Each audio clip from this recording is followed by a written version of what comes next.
como ojos electrónicos que ven quizá lo que los ojos humanos no pueden captar. Se han convertido en testigos de excepción de algunos hechos extraordinarios. Por lo menos nos sorprenden. Ver algunas videograbaciones de estas cámaras de vigilancia y seguridad nos deja helados. Y esta noche vamos a disfrutar de algunas de ellas, quizá de las mejores. Todo porque en España, hace muy poco tiempo, en la provincia de Jaén, se produjo un caso que ha provocado una gran alarma social. Y creo que esta noche vamos a llegar hasta la verdad. Buenas noches y bienvenidos a la nave del misterio.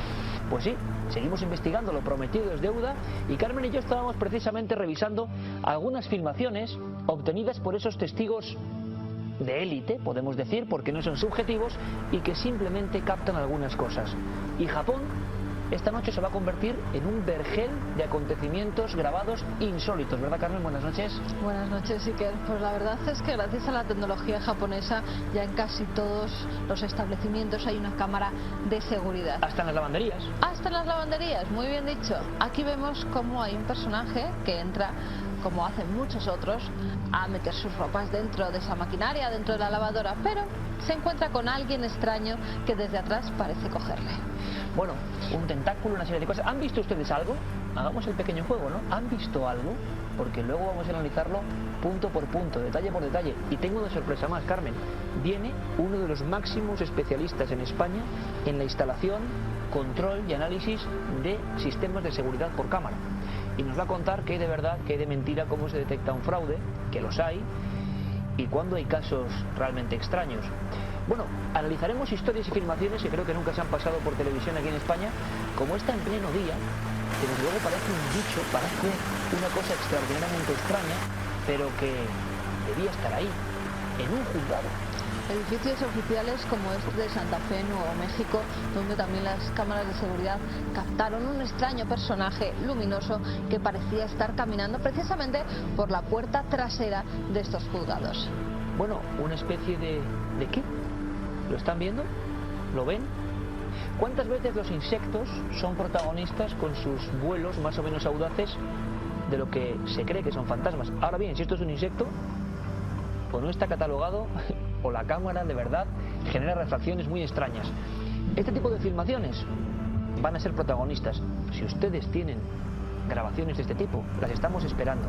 Hemos seleccionado 8, Carmen, y hemos dejado fuera una muy célebre, famosa, y yo esperaba que unos cuantos añitos después tuviéramos información, supiéramos del fraude. Yo pensaba que era un fraude, del fantasma de Hampton Court, un lugar ya lleno de leyenda, y de repente va y se graba esto. ¿Cuál es la historia? Un lugar marcado. Estás diciendo bien, porque desde hace 5 años, que es cuando se grabaron las filmaciones, en el año 2003, no tenemos ningún dato nuevo ni tampoco ninguna solución a estas imágenes grabadas por las cámaras de seguridad de ese palacio de Hampton Court, donde ahora, hoy en día, hay un museo que es de los más visitados del Reino Unido. Cuentan las leyendas que en 1542 el rey Enrique VIII estaba casado con su quinta mujer, que se llamaba Catalina Howard. Catalina, al parecer, le fue infiel a Enrique VIII y este, presa del odio, decidió decapitarla. Bueno, ella va a pedirle clemencia por una galería, un pasillo que sigue estando hoy en día y que se conoce como la Galería Encantada. Hasta tal punto llegan los fenómenos que se producen ahí y los testimonios que hay de personas que van a visitar el museo, que Isabel II, la reina de Inglaterra, en el año 2001 decide hacer una investigación con psicólogos y con todo tipo de materiales técnicos. Así contratan a Richard Wiseman de la Universidad de Hertfordshire, que hace una especie de test a personas que no conocían ni historias ni leyendas de Hampton Court. Coge a 450 personas, hace que vayan por diferentes pasillos, diferentes estancias, y qué casualidad que la mitad de ellas sufren algún tipo de fenómeno por lo menos extraño. Pues bien, después de eso, y 2 mucha años sugestión, después, imagino. También, 2 años después se produce esta grabación. Una grabación que además se dan cuenta de ella porque comienza a sonar una alarma. Esta es una puerta de emergencia que siempre tiene que estar cerrada. Cuando es abierta, suena una alarma que avisa a los guardias de seguridad que se encontraban en ese momento en Hampton Court. Van inmediatamente a esa puerta y la encuentran completamente cerrada. Deciden entonces revisar las cámaras de seguridad y se dan cuenta que un extraño personaje, lo estamos viendo como vestido con una túnica, la cara muy blanca, encapuchado, e incluso se le puede ver una mano alargada y blanquecina, parece salir de esas estancias de Hampton Court. Bueno, en un principio creen que puede ser alguno de los guías del museo porque van vestidos de época. Es lo más lógico. Pero lo que no se sabe es que no tienen acceso a esta salida de emergencia. Son estancias que están completamente cerradas y por allí no pasa nadie, ni siquiera los guías. Hoy, a día de hoy, Iker, en la actualidad, no se sabe quién o cómo se graba esta extraña filmación, ni quién es ese extraño personaje que parece abrirnos las puertas de un lugar encantado. Hombre, yo desde luego hasta ahora pensaba que los fantasmas de existir atravesaban las puertas, no las abrían directamente, pero ahí está el misterio. Nos prometieron hace 5 años, nos dijeron que iban a descubrir quién era ese actor, que iban a identificarlo. De momento nada. Y me dices que la monarquía tuvo que ver con la investigación oficial de estos hechos. Isabel II de Inglaterra, la reina, pidió que se hiciera una investigación en el año 2001 a Richard Wiseman, de la Universidad de Hertfordshire. Bien conocido, un investigador. En fin, una de las filmaciones famosas, no hay nada, en el sentido de que no se sabe la verdad, que desde luego tiene que ser física, o no. Pero esta noche, muchas más filmaciones. Y no solo eso, el resumen de lo que hemos preparado en el plató. Hemos estado haciendo, como decíamos, un experimento distinto. Queremos trasladarnos a ese lugar donde en Úbeda, Jaén, se han filmado cosas muy raras. Lo hemos recreado, lo hemos preparado. Véanlo.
Esta noche tan intensa e importante, yo creo que van a pasar muchas cosas en la nave del misterio. Les invito a que estén con nosotros. Por cierto, si hago cuentas, Santiago Ramón y Cajal, Edgar Allan Poe, Felipe II, el último ejemplo fue Newton. 4 hombres. Quedaba, desde luego, hay muchísimas, la imagen, la figura, la historia de una mujer que cambió su tiempo. No muy conocida. Se van a sorprender. ¿Qué forma mejor para presentarla que un grabado casi imposible? Una monja, la Dama Azul, en mitad emergiendo como una aparición entre varios indios que parecen asombrados. Parece que están viendo un milagro. ¿Y fue un milagro la vida de esta mujer? Vamos a investigarlo. Vamos a adentrarnos en el túnel del tiempo. Nuestra historia comienza en el verano de 1629. Un franciscano, Alonso de Benavides, avanza penosamente con sus hombres con el fin de evangelizar a algunas tribus que jamás habían visto anteriormente al hombre blanco. Esperaban fiereza, hostilidad, incluso brutalidad y enfrentamiento, pero se encontraron con todo lo contrario. Al caer la tarde, algunos de aquellos nativos se aproximaban arrodillándose, mostrando incluso unas toscas cruces. Aquellos hombres de fe sintieron un sobrecogimiento. ¿Quién había estado allí antes que ellos? Era completamente imposible. La historia no nos cuenta cómo aquellos indios de la zona de Nuevo México portaban en sus cuellos y a modo de muñequera incluso estas cruces de palo. Incluso da la impresión, según contaron en unos documentos, Benavides y sus hombres, que pedían el bautismo. Aquel hecho caló hondo en la mentalidad de aquellos hombres. Hablaron de conversión milagrosa de los indios de la zona de Sonora y Nuevo México. Alguien indudablemente se había adelantado. ¿Y quién era ese alguien? Los indios trazaron incluso un tosco dibujo: una mujer con un manto azul. Así comienza esta apasionante investigación. De alguna forma, que la historia no ha contado, los hechos se hilan con los sucesos extraños que ocurren muy lejos de allí, a más de 15.000 kilómetros, en la fría celda de un monasterio de Ágreda. Una joven, Sor María Jesús, sufre arrebatamientos, arrobamientos, levitaciones, éxtasis, y describe imágenes que se parecen mucho al Nuevo Mundo.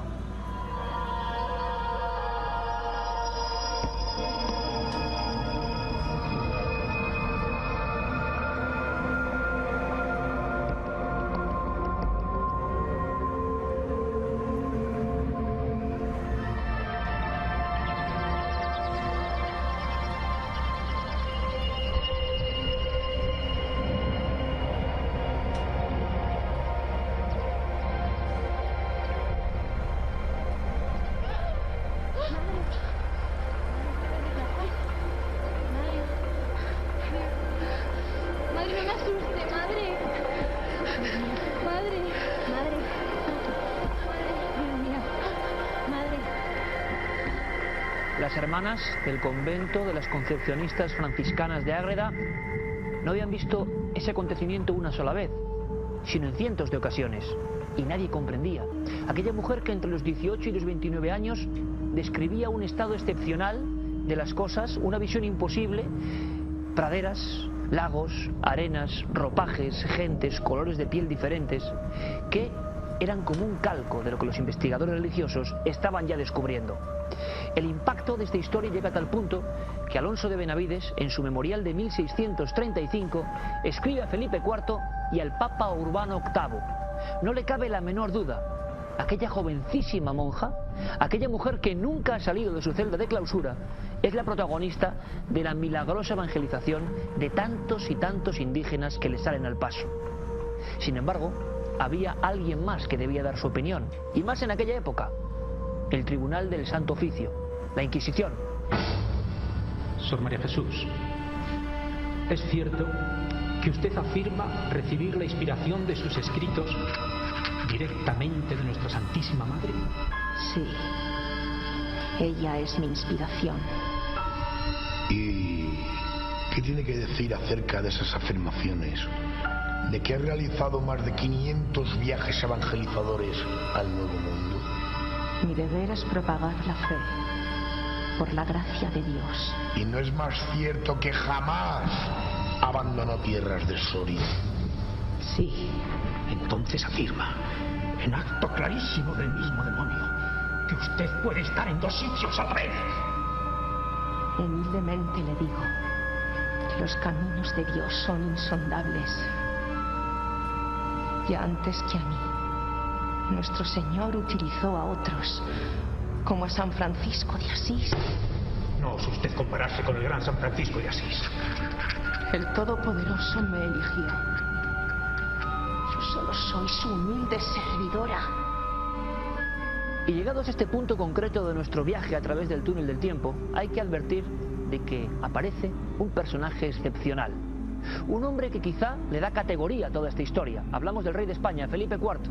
Un hombre que desde luego tuvo que lidiar con un imperio que se desmoronaba, con una situación dificilísima, y quizá esta religiosa fue el último clavo al que aferrarse. La historia de ambos es distinta, singular, digna de toda una novela. El rey le escribía a aquella mujer que estaba confinada en un lugar remoto en las planicies sorianas. ¿Por qué? ¿Qué le confesaba? Hay quien dice, y fue polémica de Estado, que aquella religiosa, aquella joven monja de Ágreda, tenía un peso importantísimo en cualquier decisión del futuro de España. Cuentan que se convirtió en una especie de médium del rey, que no solo le aconsejaba en asuntos diplomáticos, sino que era capaz de hablarle de un mundo que le interesaba mucho a Felipe IV, el de las sombras, el del más allá. También se cuenta que hubo encargos muy especiales. Por ejemplo, viajar directamente a donde solo podía hacerlo ella: viajar al purgatorio.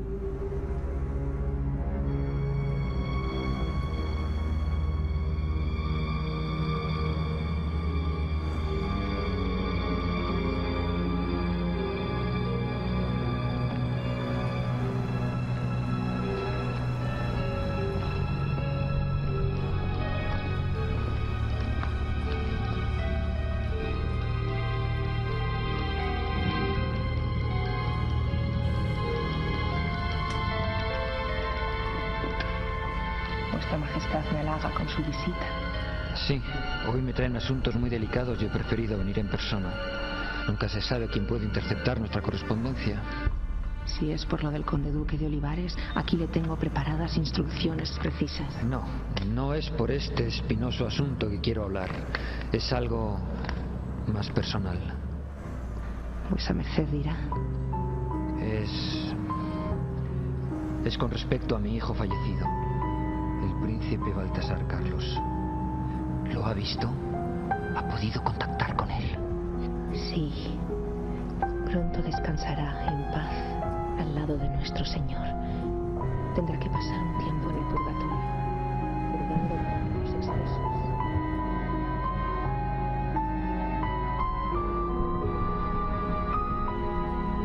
Madre, os encargo y mando que este asunto no pase de vos a nadie. Así se hará.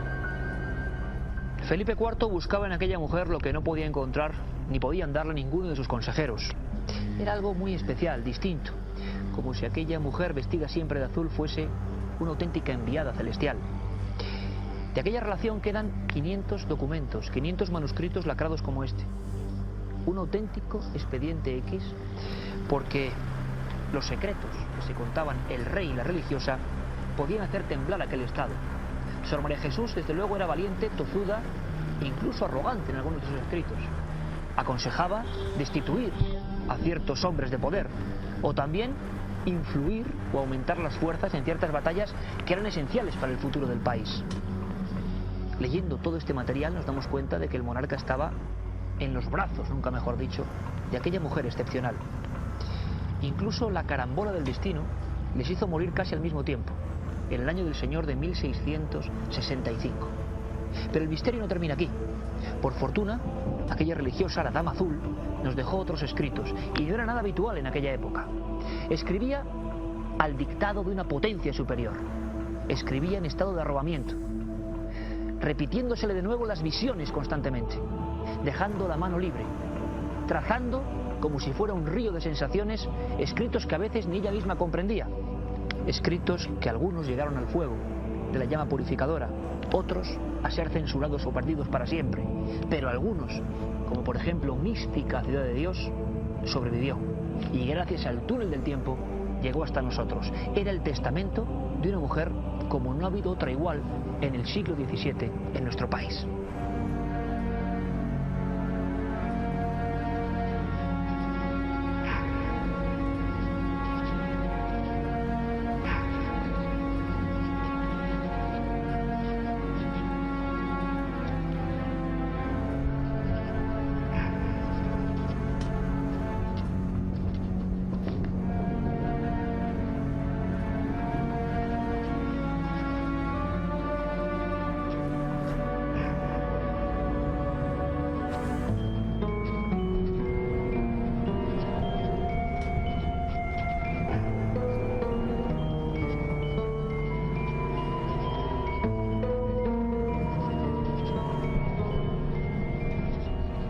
Lo que tengo ahora mismo entre las manos es un ejemplar original de la Mística Ciudad de Dios. Tiene casi 400 años y es la obra cumbre de este enigma hecho mujer llamado Sor María Jesús de Ágreda. Un libro que dio muchos quebraderos de cabeza a la propia Iglesia, porque era dictado por fuerzas desconocidas y sobrenaturales según su propia autora. Y esto no se acaba de comprender en su sentido más profundo. Escritura que hoy podíamos llamar espírita casi o automática. Se contaban muchas cosas, la gran mayoría imposibles y casi heréticas. Y no solo se creyó con esto aquella humilde monja, sino que hizo tratados inalcanzables para hombres y mujeres de su tiempo. ¿Cómo es posible? ¿Qué ocurría? Quizá nunca lo sabremos, pero hemos querido conocerla. Conocer a esta mujer que describió con perfección los atuendos, las formas de comportarse y los entornos, por ejemplo, de las últimas tribus que jamás habían visto al hombre blanco de los inhóspitos desiertos de Sonora y Nuevo México. Y les había enseñado el símbolo de la cruz. Y aquellos hombres dicen que pasaron muchos años esperando a esa mujer que siempre se presentaba con un extraño viento y como una imagen de otro mundo les mostraba su manto azul. Quizá era ella misma, Sor María Jesús de Ágreda. Quizá algún día, como nos trae de nuevo estos legajos a nuestras manos, la historia nos cuente la clave de este misterio. En algunas reservas indias del sudoeste de Estados Unidos todavía quedan ancianas que acunan a sus nietos con curiosas historias heredadas de sus antepasados. Les explican que cada vez que los cielos amanecen pintados de añil o que las praderas se sumergen en el silencio, la Dama Azul está cerca.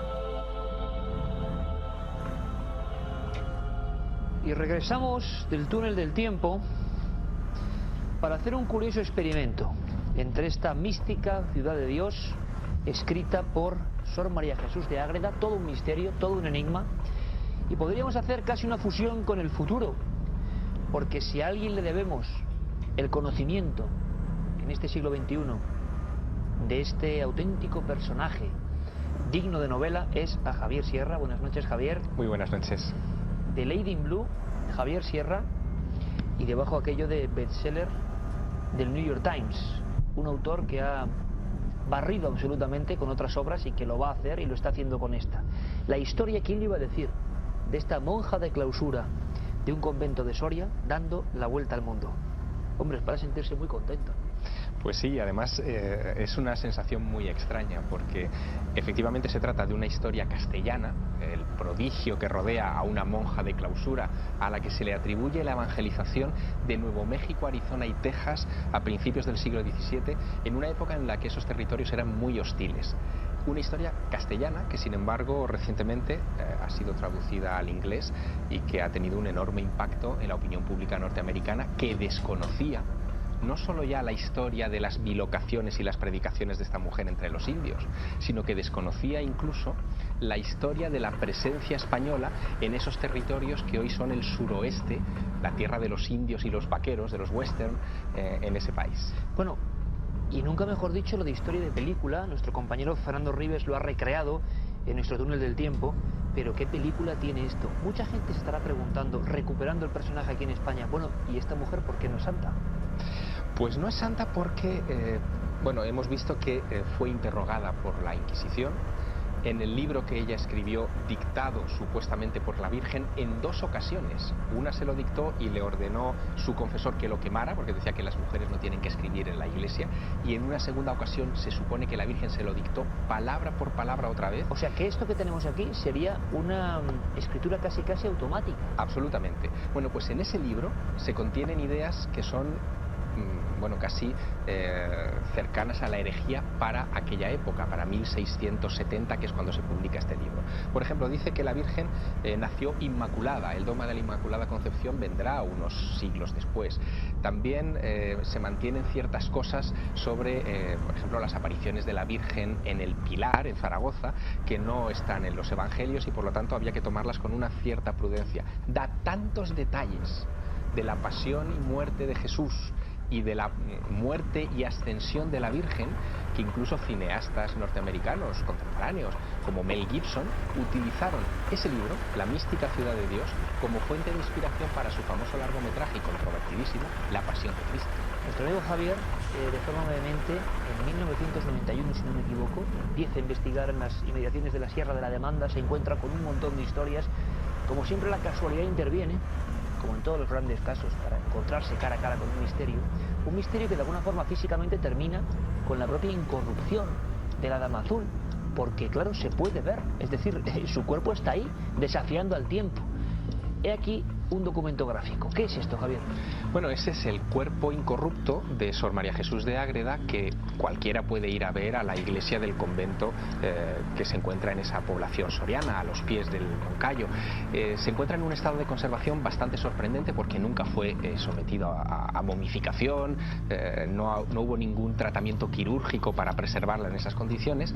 Y lo curioso es que incluso echando la vista atrás y accediendo a los documentos de los análisis médicos de este cuerpo, uno se tropieza con cosas singulares. En 1905 un equipo de médicos desnudó, desvistió y colocó sobre una tabla, una mesa de autopsias de la época, el cuerpo momificado de Sor María Jesús de Ágreda, e hizo un inventario de su estado de conservación.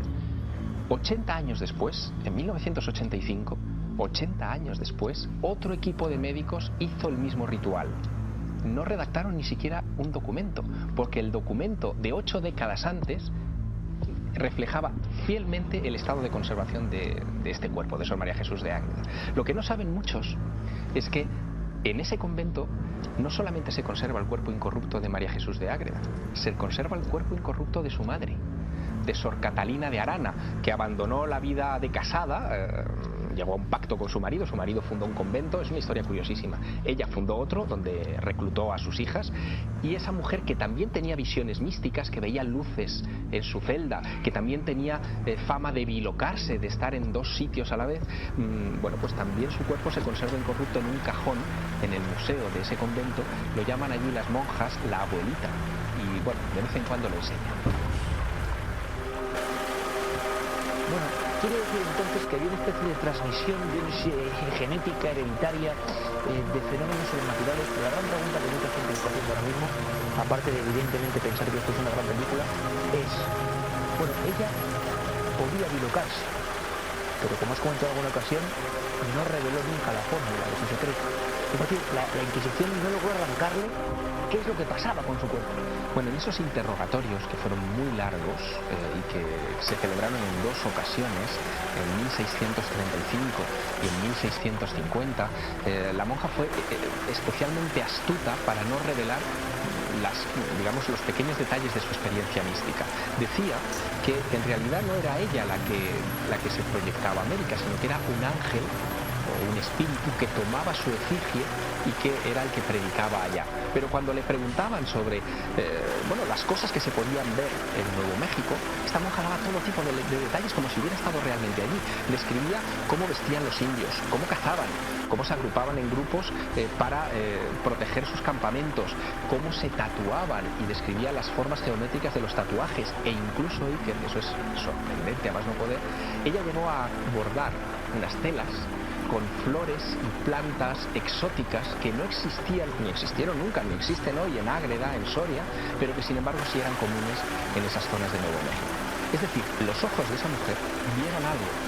No sé si los ojos del cuerpo, pero desde luego sí los del espíritu, y eso a mí me dio siempre mucho que pensar sobre las capacidades que tienen hoy en día, modernamente, algunas personas que dicen que ven cosas que suceden lejos de donde ellos habitan habitualmente. Tal vez sea una capacidad oculta de nuestra mente. La bilocación, todo un enigma que ha preocupado a teólogos de medio mundo, y que parece que aquí tiene uno de los casos más importantes, más gráficos.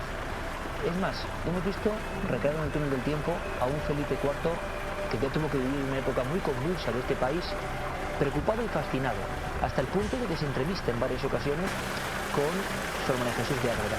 Le pide un encargo sorprendente. Hemos recreado y hemos variado algunas partes de la historia cronológicamente para entender cómo un rey, el hombre más poderoso de España, le pide a la Dama Azul, como si fuera la medium real, que viaje no a otros mundos físicos, sino a otros mundos del espíritu, por ejemplo el purgatorio. Bueno, es una historia sorprendente. A raíz de popularizarse el caso de la Dama Azul, varios monjes franciscanos acudieron a entrevistarla y se quedaron convencidos de que había estado en Nuevo México, y convencieron también al rey Felipe IV para que la imprenta real de Madrid imprimiera un documento que es el punto de origen de mi obra, de la Dama Azul y de mis investigaciones. Un documento que se imprime en 1630, que se llama el Memorial de Benavides, en donde se cuentan las visitas en más de 500 ocasiones de esta mujer a América. Pero a raíz de la publicación de aquello, el rey Felipe IV no podía contenerse ya de curiosidad. Su padre, Felipe III, había tenido relación con una monja de clausura que también tenía el don de la bilocación, Sor María Luisa de la Ascensión, o la monja de Carrión de los Condes, en Palencia, efectivamente.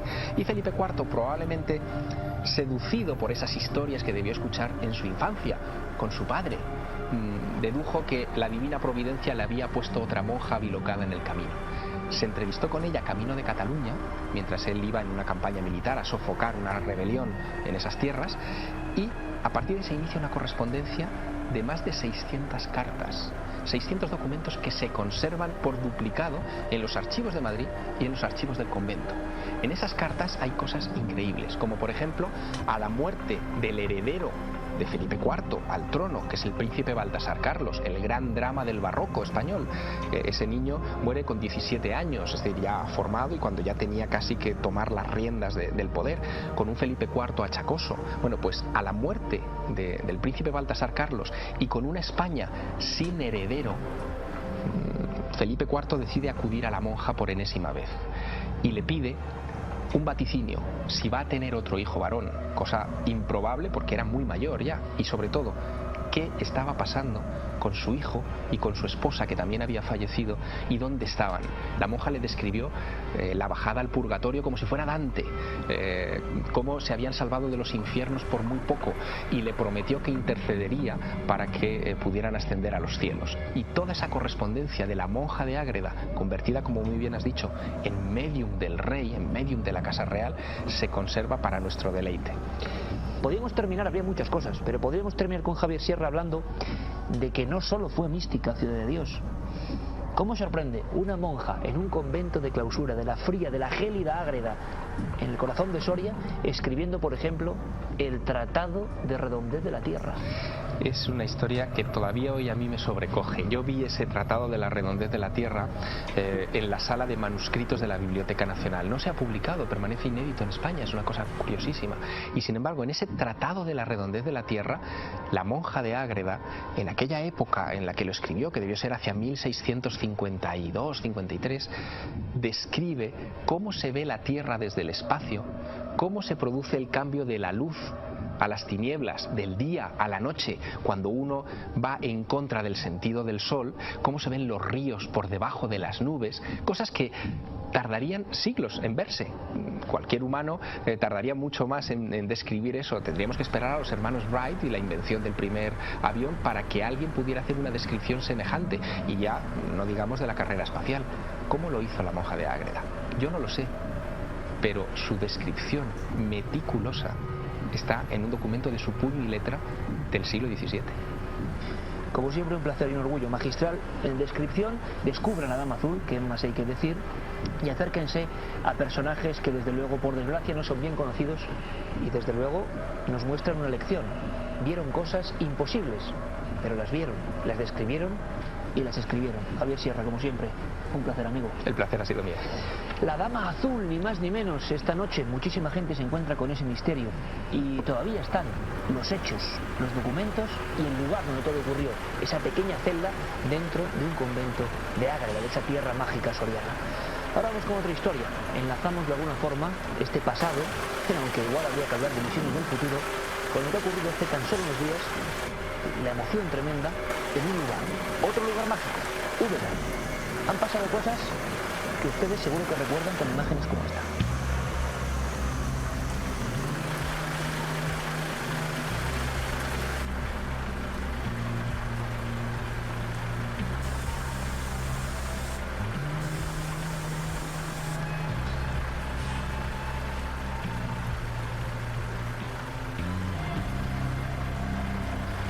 Hace no mucho tiempo, en un lugar exactamente como este, ocurría algo sorprendente. Las cámaras de vigilancia, las cámaras de seguridad, captaban la presencia de unas luminarias de origen desconocido. Unas luces esféricas que al parecer se dejaban retratar y generaban curiosas formas. Tan es así que los vigilantes de esa exposición en Úbeda, en la provincia de Jaén, se sentían realmente inquietos. El misterio todavía no se ha resuelto, pero esta noche tenemos sorpresas. Esta noche vamos a poner en situación, vamos a saber cómo ocurrió todo y vamos a intentar comprender la clave, la verdad. ¿Qué pasó? en un lugar idéntico a este.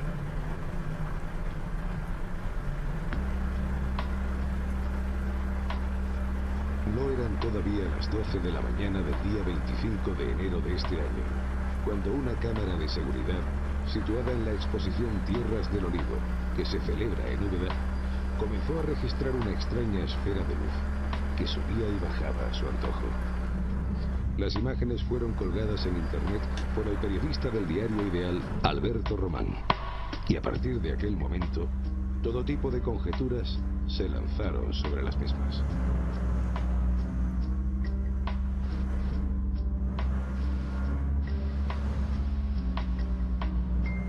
Parece ser que es desde el principio de la exposición, desde unos días después. Lo que pasa es que quizás no habían reparado en este tipo de luces, ¿no? Y claro, aunque solo manejamos estas imágenes, que son las que hemos visto, que se ve esta bola luminosa, parece ser que se llegaron a registrar algunas más. Lo que pasa es que también parece ser que el sistema de grabación no registra con mucho tiempo atrás, no tiene grabado en un soporte lo que se ha registrado, por lo tanto imágenes que se puedan ver hoy por hoy creo que hay poquitas, pero sí comentaban que habían visto alguna otra cosa. El Hospital de Santiago es un edificio construido en el siglo XVI, cuando Úbeda era una ciudad emergente en el sur de España.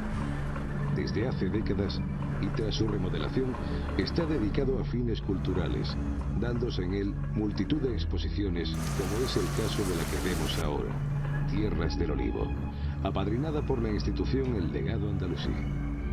En ella podemos contemplar diferentes objetos traídos de países lejanos, cuya función estaba unida a la elaboración y exportación de aceite de oliva.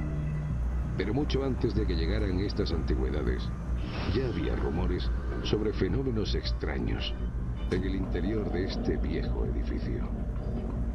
Pues recuerdo que antes había vigilantes privados las 24 horas en el Hospital de Santiago y todos dejaban el trabajo porque veían remolinos de viento en el patio y cosas raras.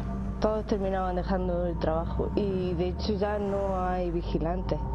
Ahora sí, porque hay una exposición muy importante y hay vigilantes a las 24 horas. Pero también he oído de gente que trabaja, que como que le soplan en la oreja, o gemidos que oyen, llantos de niños. Sí, siempre se han oído cosas. Este hospital de Úbeda siempre estuvo ligado a una historia trágica. Cuidados por médicos, enfermeras y monjas, infinidad de pacientes perecieron en él, existiendo incluso en uno de sus patios un antiguo cementerio que guarda todavía muchos de los que un día perecieron en sus entrañas. Y es un centro de dolor. Allí se reunieron pues un montón de gente que moría, casi toda, porque en principio, no sé si se habrá visto en la cúpula de la escalera, que tiene unos duendes con unos falos enormes, y se pensaba que había sido creado para enfermos de enfermedades venéreas. No fue así, pero no obstante, allí durante la guerra civil, que fue cuando más gente acudió, murió muchísima gente además, y esos enfermos, esas personas que murieron han dejado allí su sello. Se entraron en las catacumbas, que están totalmente selladas, y también muchas de las personas que cuidaban de esos enfermos, las monjas sobre todo. Un lugar donde muchos fueron abandonados hasta que se los llevó la muerte. Un edificio marcado por la tragedia, en el que muchos de sus empleados afirman haberse topado con lo imposible. Pues yo trabajaba en una exposición de pintura de azafata. Era concretamente, me acuerdo del día, 5 de enero del 2007. Y yo estaba allí en mi mesa, estaba leyendo. Y había una familia en la sala, en el fondo de la sala era enorme. Y había una familia en el fondo de la sala, pero yo oí pasos, creía que era de un miembro de la familia que se acercaba hacia mí. Cuando levanté la vista no había nadie, oía pasos que pasaron por delante de mí hasta el otro extremo de la sala, pero no había nadie, los pasos eran ligeros y muy sonoros. Con antecedentes como estos, ¿qué es entonces lo que ha grabado la cámara infrarroja de seguridad del edificio?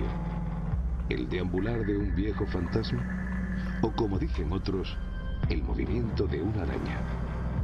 Está claro que hay que seguir investigando.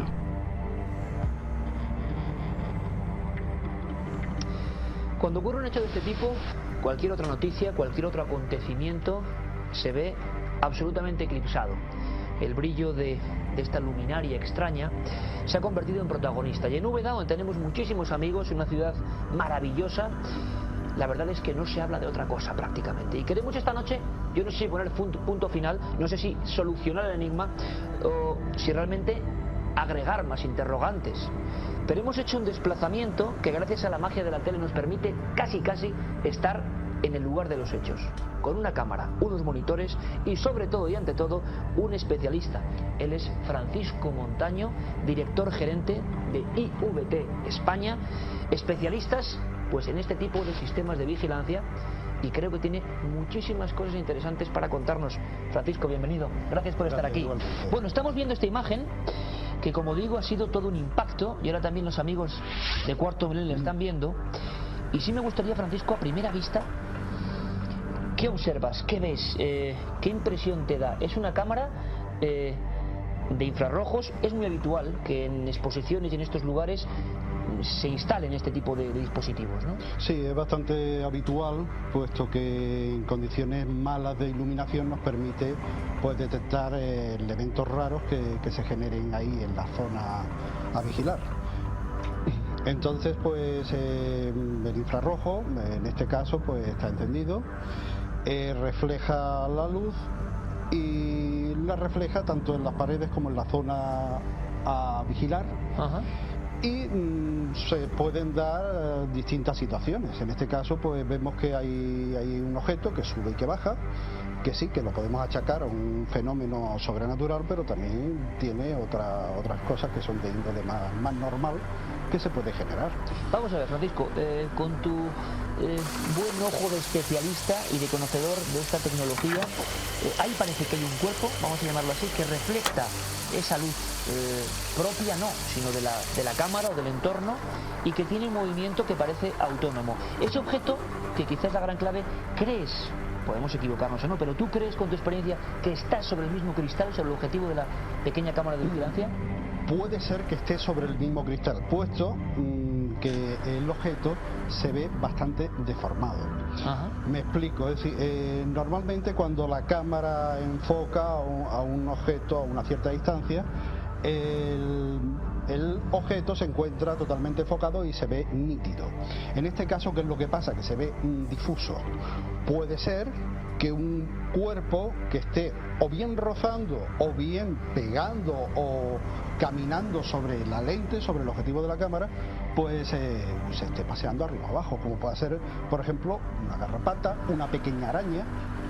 ¿Qué es lo que pasa? Que no se ve la garrapata ni la araña pequeña. ¿Por qué? Porque es que está fuera de foco. Entonces vemos ahí un objeto luminoso. ¿Por qué el objeto luminoso? Si cogemos una cámara de fotos, ponemos una pequeña araña en el objetivo y hacemos una foto, veremos que hay ahí un borrón, pero sin brillo. Pero en este caso estamos hablando de una cámara con infrarrojos. Es decir, el haz de infrarrojos está reflejando en el objeto, y puede ser que ese brillo sea debido a estos rayos que se están reflejando en el y que estamos viendo ahora mismo. Francisco, tamaño, viendo esta circunstancia, viendo esta sala que hemos recreado aquí, el tamaño más o menos de ese objeto, ser, entidad o lo que sea, ¿se podría calcular más o menos? Más o menos, sobre unos 3 milímetros puede ser. Puede ser, o sea, un insecto, un bicho muy pequeño. Una pequeña garrapata, una pequeña arañita recién nacida. ¿Hay algo que te llame especialmente la atención, que indicaría que hay algo raro? Yo veo raro, que también me hace dudar un poquito, es la rapidez con que se mueve, que sube y que baja, que sale de la cámara y que baja. Normalmente un bicho más pequeño pues hace un movimiento más pausado, pero no tan rápido. No tan rápido. Eso me da que pensar un poco. Opción, vamos a verlo luego. Y amigos, esto va a ser muy interesante, porque vamos a recrear el movimiento que haría una araña, por ejemplo. Y hemos probado con diferentes tamaños. Claro, habría un hilo por donde se hace esa bajada, y sí que sorprende ese movimiento. Pero antes solventemos algunas circunstancias en torno a la cámara. La tenemos ahí, la estamos viendo. Esa es una cámara similar, Francisco, a la que estaría en este lugar, en esta exposición de Tierras del Olivo, el Hospital de Santiago. El objeto, por lo tanto, estaría muy próximo, o sea, estaría prácticamente cayendo sobre el objetivo, si fuese una araña o un insecto. Exactamente. Es decir, se puede apreciar, dado la calidad de imagen que tenemos, que el objeto estaría muy cerca, por no decir que está tocando el objetivo, la lente, y se está paseando por el mismo cristal. Detalle importante, esto es un móvil que está grabando uno de los monitores como los que tenemos aquí de seguridad. Una de las noches alguien quiso grabar para que diera constancia de esto, porque si no iba a ser destruido. Cuentan que hay otra filmación, no la hemos podido encontrar, pero contaban las personas del entorno, donde aparecían 3 de estas esferas. Bueno, ahora llega el momento de la comparación, llega el momento de la comparativa. Hemos estado manipulando con diferentes tamaños algo que podría ser, no podría ser. Desde luego aquí es muy interesante, pero hay que decir que no es el cuerpo exactamente de una araña, porque la araña reflejaba perfectamente las patas. Es curioso. Aquí hemos tenido simplemente que mover un aparato circular. ¿Qué opinas, Francisco, de lo que estás viendo? Bueno, yo lo veo bastante similitud.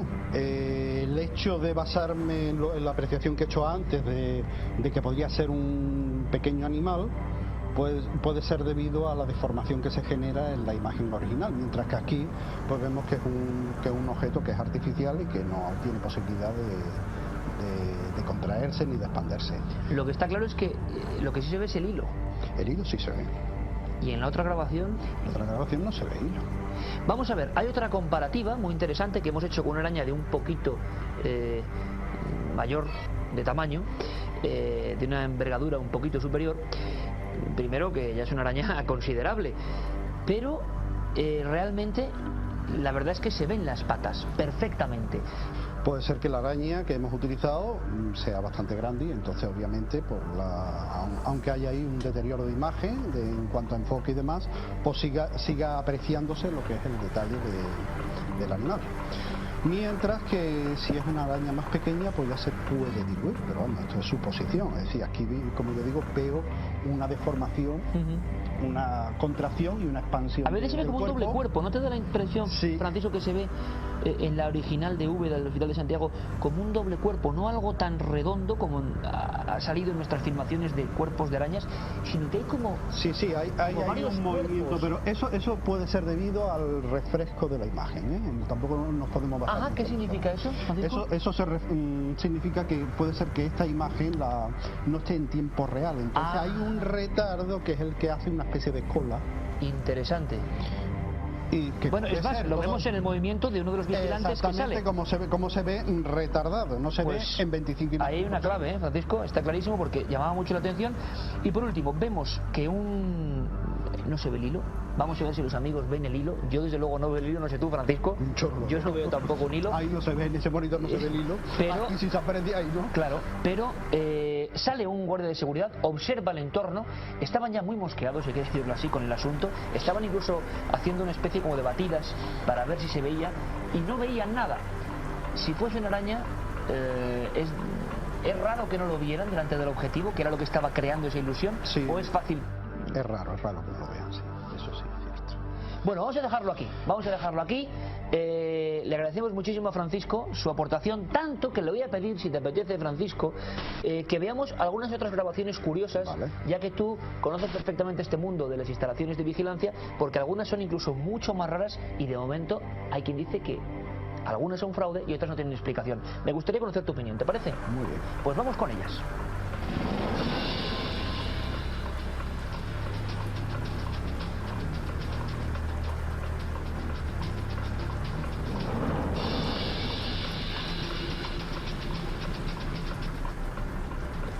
En muchas ocasiones las cámaras de vigilancia o seguridad han captado cosas anómalas, extrañas, y Carmen ha hecho una selección interesantísima como para despegar la mirada del monitor a partir de estos momentos. Carmen, Japón, lugar emblemático, ¿no? El terror japonés pues tiene un sentido, porque desde luego estas filmaciones aseguran que reales muestran fenómenos dignos de película, pero son cámaras de vigilancia. En este caso, una de esas típicas lavanderías. Todas ellas son cámaras de seguridad donde se pueden apreciar fenómenos de lo más interesantes. Algunos de ellos a simple vista nos pasan desapercibidos, si no es porque los japoneses van hasta el límite y amplían justamente donde se produce, ahí lo vemos.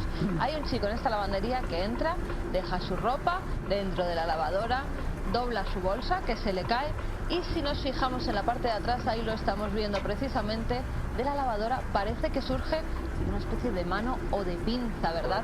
Blanquecina. ¿No? Sí. Un tentáculo, desde luego no se hubiese encontrado en España con ningún caso parecido. Menos mal. Menos mal. Menos mal. Se han dado varias hipótesis y que puede ser algún reflejo que con la luz estamos viendo que hay unos grandes focos arriba o precisamente que hubiera una prenda blanca que en ese momento estuviera dando vueltas de dentro de esa gran lavadora y la imagen pues captara en ese momento ese punto blanco, pero bueno, por el momento es una filmación extraña que en Japón además es muy visitada. Bueno, vamos a ver, otra en un parking, uno de esos lugares más o menos solitarios, un sinfín de vehículos y esta reconozco que es muy extraña y que tiene algunos fenómenos interesantes para analizar también con Francisco. Pues nos encontramos de nuevo en Japón, en un parking. Además, es muy curioso porque, como en Úbeda, también hay 4 monitores. 4 monitores donde perfectamente se ve todo el parking. Hay diversos puntos que captan las cámaras de seguridad porque es un parking vigilado. Cuando de repente, si nos fijamos en la primera cámara de la izquierda, vemos que un extraño personaje parece caminar incluso por encima de los coches. Parece que lleva un casco o una chaqueta también blanca, pero las piernas se difuminan un poco. ¿Montaje o no montaje? Según los guardas de seguridad que se encontraban en ese momento vigilando el parking, es un fenómeno inexplicable, pero ¿podría tratarse de un muñeco o de alguna animación realizada por ordenador? Pues también podría tratarse. Aquí vemos el detalle y lo que está muy claro es que esto es la imagen de refresco que tú comentabas, Francisco, a nivel técnico, ¿no? Sí, efectivamente. Ahí se puede apreciar lo que es el movimiento del objeto, que está hecho a unas frames por segundo muy bajo de la velocidad normal de movimiento, tiempo normal, y sí, se ven los pequeños saltos que se da. Que puede ser un globo estático de estos que se hinchan, pues puede ser. Exacto. ¿Y podría ser alguien generando una broma o una persona que con cierto movimiento captado así por la cámara genera ese efecto o crees que no? Yo pienso, yo persona física me parece que no. Pero vamos a seguir disfrutando de un sinfín de cosas como esta. Seguro que se acuerdan, Carmen, esto ha provocado tal escándalo, lo sé porque buenos amigos del mundo de la vigilancia nos han escrito. Quiero agradecerle a Josu y a un montón de gente que nos han dado elementos concretos para pensar que aquí se esconde algo mucho más que un supuesto fantasma de un niño. Es la Delegación de Hacienda de Vitoria, la historia de muchos vigilantes, muchas personas que hablaban de un niño, salió en la prensa, hablamos de ello, una historia alucinante, pero de repente Enrique Chazarra y Julio Corral descubrían esta filmación que, bueno, aquí pensábamos que tenía que ser alguien, un niño, pero ¿qué hace un niño metido ahí? Y a esas horas de la madrugada. Pues ¿qué hacía? Lo más seguro, intentar realizar un fraude para que la gente creyera que se trataba de Andresito y darle así cierta publicidad, tanto en este programa como en otros. Hemos accedido a información privilegiada que por el momento no podemos revelar las fuentes, pero sí sabemos, por los análisis que hizo Guillermo León en su época, que se trata de alguien físico, en este caso de un niño, por la corta estatura que tiene y también por la fisonomía, que era alguien seguramente y que es humano, porque además si vemos en el suelo, en algunas de las tomas podemos contemplar que deja sombra. No solamente eso, llevaba una especie de túnica por encima y además llevaba gafas para que las cámaras de infrarrojos reflejaran en esos cristales y pareciera más fantasmal todavía esa figura. Incluso le tiran una pelota a alguien y él va y la recoge. Bueno, pues ahí dejamos el caso Andresito de nuevo. Seguiremos investigándolo, por supuesto, y veíamos el asunto de Úbeda como la posibilidad de que algún tipo de arácnido, un ácaro, un insecto, algo que incluso en un momento dado podemos ver casi las patas, hubiera generado ese fenómeno social, que es lo que nos interesa, porque el lugar donde ocurre es extraño. Bueno, pues aquí tenemos un caso muy parecido, ¿verdad?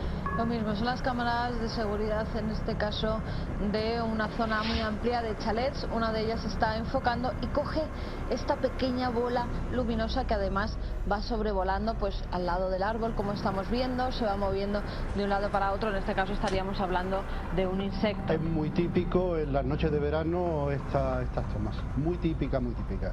Es decir, salen insectos, el infrarrojo los enfoca y generan eso. De los vídeos que nos han enviado amigos de Cuarto Milenio, hay muchísimos Iker que reflejan estas luminosidades y en ocasiones son o gotas de lluvia que reflejan al caer o en la mayoría de los casos insectos, como estamos viendo. Claro, aquí solo una pregunta, poniéndome un poco de abogado del diablo en este caso, más crédulo, ¿no? Pero entonces estas filmaciones serían constantes. Día a día, vamos, no habría filmación que no tendría estos elementos. ¿Por qué entonces nos llama la atención esto y alguien selecciona esto? Hay muchas. Lo que pasa que otra cosa es que nos lleguen a nosotros o la persona que las tiene grabadas decida incluirla en internet, donde la puede ver todo el mundo. Seguimos nuestro recorrido y nos vamos a una sombra, historia de una sombra y de nuevo Japón. Esta nos parece muy curiosa. De nuevo Japón, un edificio oficial con su cámara de seguridad en la puerta y vemos como algo parece subir incluso escalones, lo estamos viendo ahí, una sombra que se arrastra. ¿Qué puede ser? Se dieron varias posibilidades. Coches y reflejos de coches no puede ser porque, como vemos, la calle está cortada ahí. Simplemente hay un coche aparcado. En todo caso, que alguien pasara desde dentro, vemos que hay una cristalera y ese cristal posiblemente reflejara afuera. Pero es bastante complicado según lo que ha dicho nuestro analista informático. Hombre, tan complicado, sería mágico eso, ¿no? De reflejar hacia afuera un cuerpo que estuviera con otro cristal, en fin. Una historia un poco compleja, no sé qué opinas, Francisco. Pues la verdad es que no tiene explicación, es decir, así clara, si no hay reflejo de ninguna ventana, que en ese momento se dé, pero tal situación o simulación de movimientos en un espacio de tiempo tan corto, ya vemos los segundos que van generándose a la hora del movimiento de la cámara, de visualizar el movimiento de la cámara, pues la verdad es que no da lugar a duda en ese sentido, o da lugar a muchas dudas. El hecho de ser de día elimina quizá el mosaico amplio de posibilidades de la noche y el infrarrojo que hace que muchas cosas puedan generar anomalías. El hecho de ser en pleno día... Salvo que la cámara está averiada, pues no tiene por qué estar el infrarrojo encendido. Ajá. Vamos con más cosas, muy interesante, de verdad. Este puede ser un bicho, puede ser un insecto, pero si es un bicho, desde luego a mí no me gustaría cruzarme con él. Y hablabas, Iker, antes de cámaras que captan en escena diurna algunos elementos extraños. Pues este es uno de ellos. Nos vamos hasta los juzgados de Santa Fe, en Nuevo México. La cámara de seguridad de la parte trasera, justamente donde están aparcados algunos de los coches oficiales, capta esta extraña luminosidad que va paseando por la escena. Son las 7:27 y 11 segundos de la mañana, del 20 de junio del año 2007. Es curioso porque cuando hace el relevo el guardia de seguridad comprueba las cintas de la noche anterior, de toda la noche y de la madrugada hasta que él llega a su puesto de trabajo. Y es entonces cuando se da cuenta de que algo que incluso refleja en el suelo, que hace sombra, por lo cual descartan en un principio que se trate de un insecto, va cruzando esa cámara de seguridad. La gente ha visto de todo, sobre todo porque los que están de vigilancia nocturna dicen que se escuchan lamentos y también que se ha visto una especie de figura que algunos identifican con un asesino. Un asesino que fue juzgado allí, se llama Andy López. En 1985 retuvo a 9 personas, los tomó como rehenes y retuvo a 9 personas dentro de este juzgado y tuvo que ser uno de las personas que estaban de vigilancia en esa época, el que con una pistola asesinó a ese presunto asesino a su vez en ese mismo lugar, en los juzgados. Desde entonces dicen que pasan cosas extrañas y ya con esta filmación se ha avivado la polémica porque incluso algunos dicen ver cómo lleva una especie de escopeta en sus manos esa figura. Es mucho ver, ¿eh? Yo no veo tanto. Bueno, yo lo que veo es una especie de ácaro extrañísimo que cruza la imagen y que tiene un aspecto desde luego insólito, ¿verdad, Francisco? Sí, la verdad es que sí, también se puede pensar que puede ser un reflejo, en ese caso el sol estaba saliendo, y puede ser un reflejo de algo que está en la parte anterior a la imagen y está andando y está por el mismo reloj, está reflejando, a la vez que va andando, está reflejando ese rayo. Interesante hipótesis, claro que sí. Vamos con una cosa que es de lo más insólito que yo he visto en mi vida, ocurre en plena calle, y en fin, hay que describirlo, Carmen, porque es que a primera vista seguro que la gente no ve nada. Hombre, habría que hacer eso de, ¿ve usted algo extraño? En este momento, ¿usted ve algo extraño? Ahora fijémonos, ¿no? Ahora incluso nos lo remarcan. Pasa en muchas ciudades que hoy en día están poniendo cámaras de seguridad en nuestras propias calles. Aquí en la capital ya las tenemos en algunas zonas del centro. Pero en este caso las cámaras de seguridad han captado algo completamente insólito. Una mujer va caminando, parece que incluso va hablando con su móvil, ¿verdad? Porque lo lleva a la mano con unas bolsas, en la oreja, con unas bolsas, y hay como un obstáculo. Creemos que se va a chocar con ese obstáculo, pero lo que hace es atravesarlo. Era un espíritu lo que se encontraba en esa calle y la mujer no se da ni cuenta. Se trata de un montaje, y si es un montaje, ¿cómo ha accedido la persona a las cámaras de seguridad de las fuerzas de seguridad japonesas? Bueno, y sobre todo parece una especie de espejismo, o que la cámara genera algo que no está ahí. No le veo explicación. La verdad es que esta es de las más raras que hemos visto en nuestra vida, ¿verdad? Yo no le veo explicación. Bueno, pues vamos a terminar, en fin, con una cadena famosísima de vídeos, pero que tiene además su historia reflejada en Japón. Este muchacho lo pasó bastante mal, pensó que era, bueno, uno de tantos objetos que se caen, pero luego ocurre algo. ¿No les ha pasado a ustedes? A mí sí, ir por el videoclub intentando coger un DVD, ver una película, pasas y de una estantería se cae una película. No le haces el menor caso, ¿verdad? Pero cuando las cámaras de seguridad captan una especie de sombra que va por detrás justamente después de que el chico coloca en su sitio la película, entonces ya nos encontraríamos ante algo más extraño. Ha pasado también, y lo vemos con filmaciones en una cadena que en España había antiguamente de películas, ahí la estamos viendo. La BBC emitió este vídeo. La BBC emitió este vídeo porque las cámaras de seguridad graban algo insólito, fenómenos poltergeist en un videoclub. El chico está colocando perfectamente las películas, ya han cerrado el establecimiento y el carrito de repente se mueve un poco.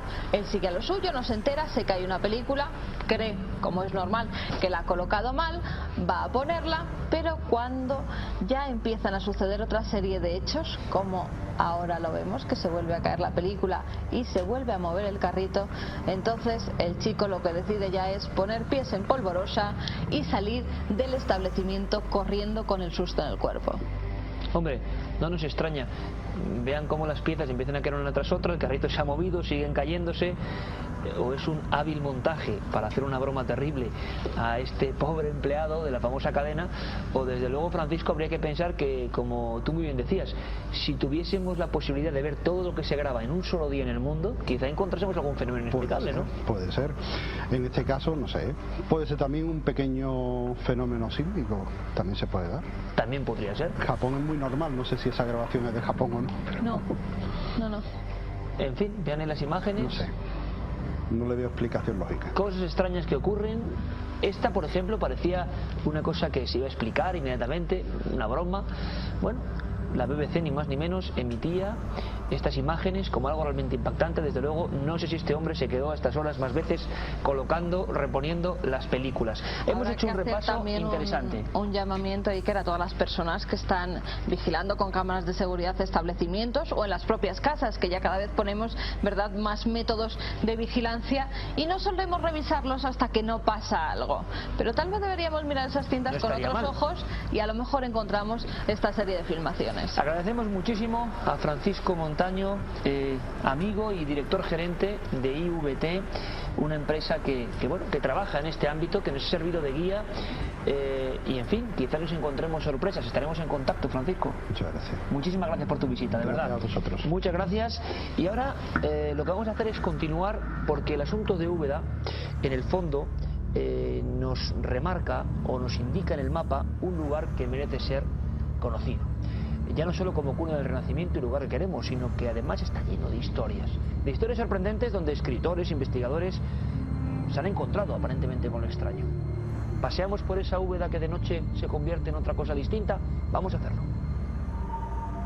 Úbeda se alza majestuosa y señorial, como la concibieron desde hace miles de años los primeros hombres que se asentaron en sus fértiles tierras. De la ciudad medieval quedan todavía gran cantidad de edificios y callejuelas que al caer la noche toman sin embargo un aspecto sombrío. Uno de los lugares más marcados por el misterio que existe en esta villa es sin lugar a dudas las viejas ruinas de la iglesia de Santo Tomás, donde se asentó durante décadas la población gitana. un entramado de casas, hoy semiderruidas, donde el escritor local Agustín Palacios vivió una de las noches más horribles de su vida. Hubo un momento en la grabación, porque hicimos una grabación en la que la compañera que me acompañaba me gritaba: mira Agustín, esas caras que vienen hacia nosotros. Yo personalmente no veía las caras y le decía: no las veo. Aquella noche Agustín, junto a una compañera, tras pedir los permisos oportunos, se fueron con una videocámara y una grabadora para intentar captar algunos de los fenómenos paranormales que suceden allí desde hace siglos. Entre los gitanos que vivieron en la zona se hablaba de la aparición de diferentes espectros. El más comentado es el de una mujer con atuendo árabe que paseaba por los patios con la mirada perdida, escondiéndose siempre después de sus paseos de la misma manera, atravesando uno de los gruesos muros de carga que aún quedaban de la iglesia. Realmente lo curioso de esa iglesia es que aparecen fenómenos, podemos llamarlo poltergeist, pero de varias épocas, y eso no es común. Se habla de un jorobado, se habla de una mujer con vestiduras que parecen moriscas, que siempre hacen el mismo trayecto, se habla de un niño, se habla incluso de luces verdes que aparecen por allí por la noche. Volvemos a lo mismo, los protagonistas son realmente los vecinos, pero la iglesia de Santo Tomás entronca con algo muy típico, ¿no?, de la leyenda del tesoro. Dicen que allí o en los alrededores hay un tesoro, y que están las personas que pasan, los espíritus que vagan, marcan el lugar, porque siempre hacen el mismo recorrido, ¿no? Atraviesan una pared de Santo Tomás.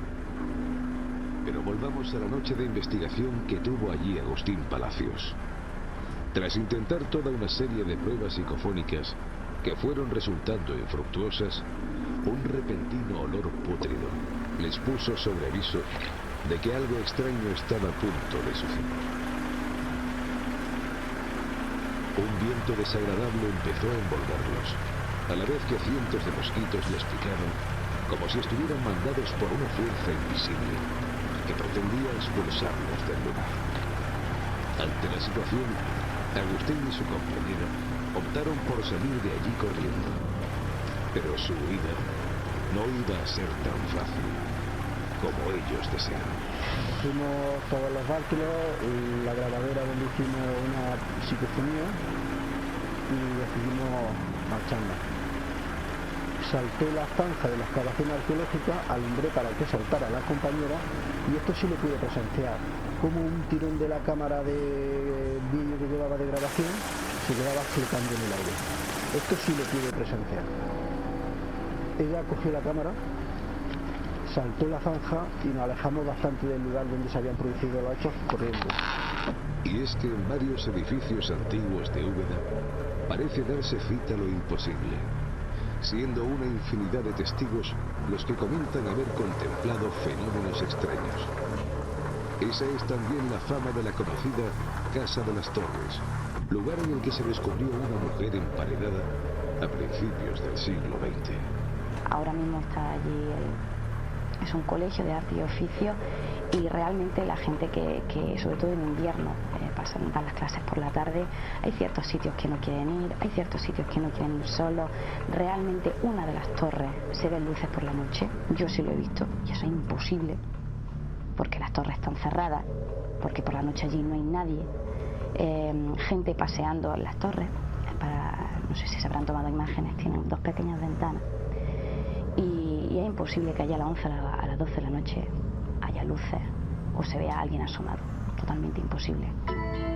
Así que ya saben, cuando paseen por la hermosa ciudad rodeada por un mar de olivos, piensen que esta tiene realmente dos caras, la de sus hermosos palacios de día y la de sus macabros espectros de noche, que parecen llevar aquí desde el comienzo de los tiempos.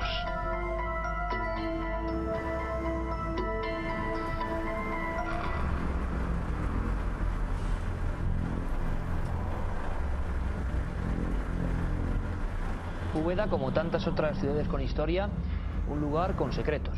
secretos que a veces se transforman en acontecimientos que rompen la vida cotidiana de un lugar y no se ha hablado de otra cosa.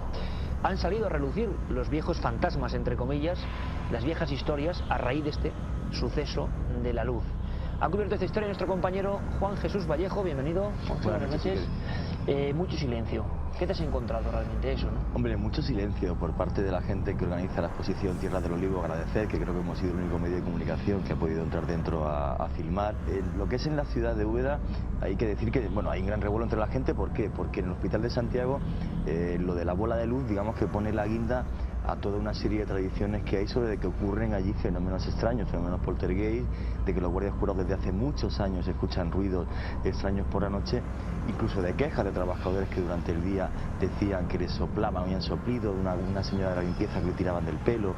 Entonces, bueno, mucho revuelo y por desgracia muy difícil llegar a saber total y absolutamente lo que sería la verdad. Bueno, nos acompaña también la investigadora, la periodista, la colega Isabel María Martínez.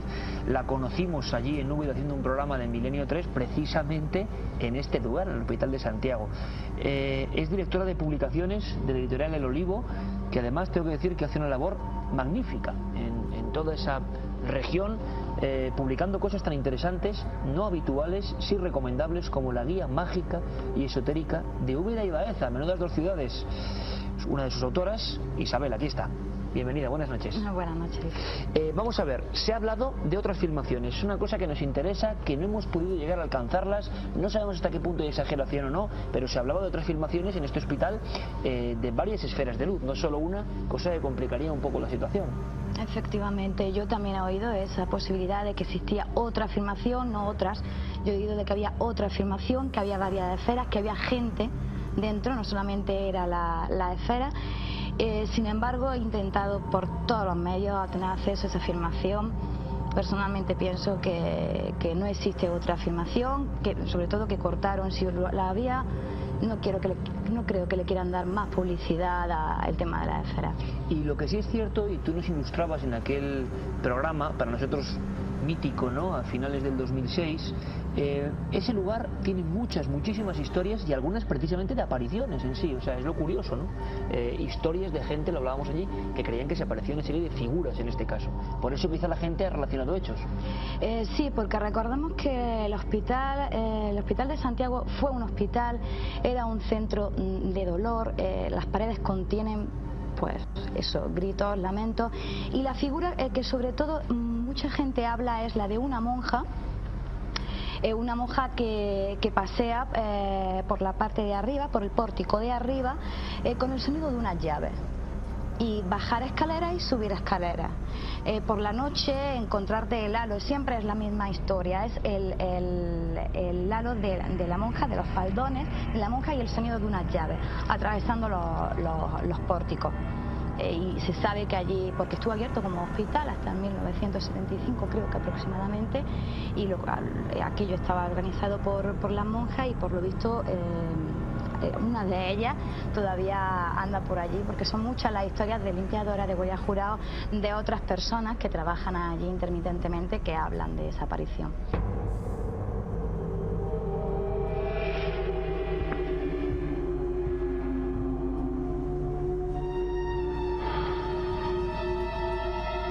Lo más interesante también dentro de este aspecto de mosaico de hechos extraños es que has logrado hablar con personas que, desempeñando su trabajo allí, afirmaban a cámara que es que la gente se iba, que no quería trabajar allí durante una época. Sí, o sea, según me comentaba varias gente, los guardias jurados que hubo hace varios años se negaban a estar por la noche, de forma que incluso hubo un tiempo en el que en el hospital no había vigilancia de noche.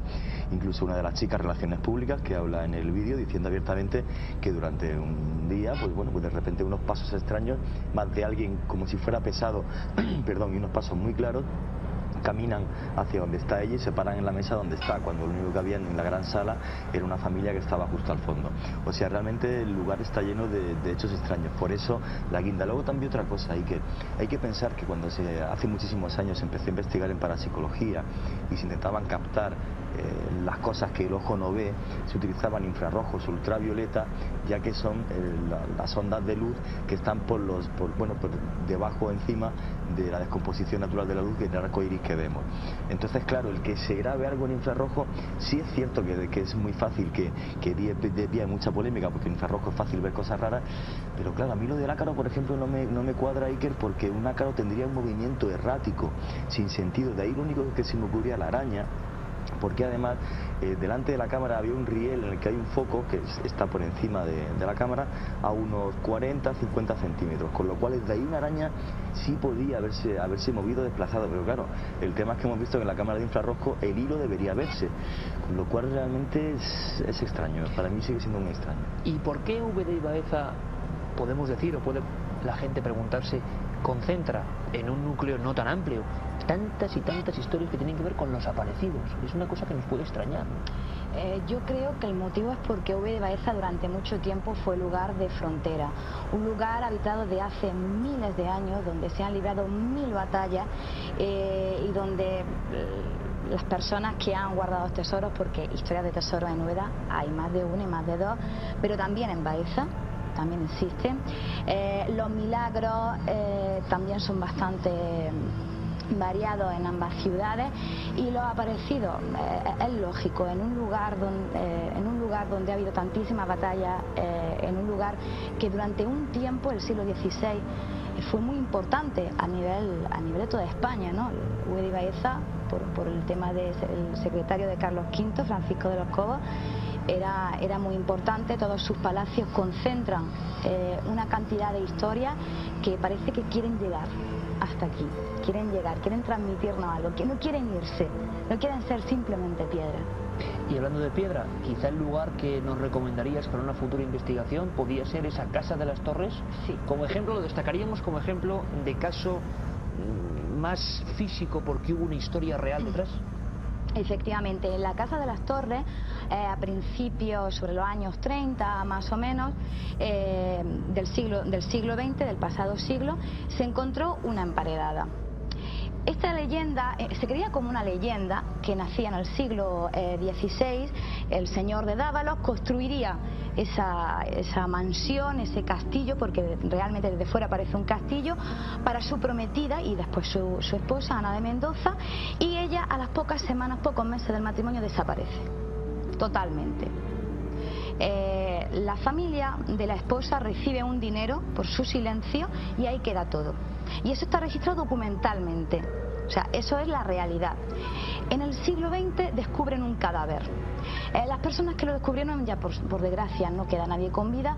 Algunos dicen que era el de una mujer que llevaba el hábito de una monja, otros dicen que no, que llevaba los ropajes típicos de una gran señora y con collares, con joyas, que decían que era una persona noble. Ese cadáver lo sacaron de allí, lo iban a llevar a Granada, creo recordar, para estudiarlo. Nunca llegó a Granada, estalló la Guerra Civil, se perdió. Nunca se volvió a saber nada. Pero eso hizo resurgir la leyenda de la emparada de la Casa de las Torres, que no venía de ahí, que ya venía de atrás, pero que estaba solapada, olvidada, y a raíz de ese acontecimiento, bueno, pues fue un estallido, empezaron a suceder cada vez cosas más extrañas. Los vecinos pueden decir de todo, pero es más, los guardianes, las personas, los conserjes, que tienen una casa adosada a la Casa de las Torres, bueno, nadie vive allí, nadie quiere estar allí. Nadie quiere vivir cerca de la Casa de las Torres, mucho menos pegado y comunicado interiormente con la Casa de las Torres, porque por lo visto allí por la noche suceden más de una cosa. ¿Cosas que tú has visto? Yo lo he visto desde fuera, no he tenido la suerte, me encantaría hacer una investigación dentro. Yo lo he visto desde fuera, es el casco antiguo, es un lugar precioso, y caminando por las calles a una hora que no era demasiado tardía, a 11 de la noche, 10-11 de la noche, luces en una de las torres, imposible. Imposible. Miré alrededor, quizá el reflejo de un coche, la luna, no tenía explicación. Y además estuve bastante rato y no iba sola, iba con gente y todos lo vimos. No le dimos demasiada importancia, quizá había alguna exposición, al ser en una escuela de arte y oficio, quizá alguna exposición, estuviera un guardia jurado que estuviera haciendo la ronda. No había ninguna exposición, un guardia jurado no entra en las torres porque las torres están cerradas. No tenía explicación. De aquello hará unos 10 años aproximadamente. Bueno, pues de verdad, Isabel María Martínez, autora de esta guía mágica, coautora de esta guía mágica y esotérica de Úbeda y Baeza, muchísimas gracias por tu colaboración. Seguiremos en permanente contacto y seguiremos indagando en esa tierra mágica, indudablemente. Juanje, ¿preparamos la investigación? Marcha está.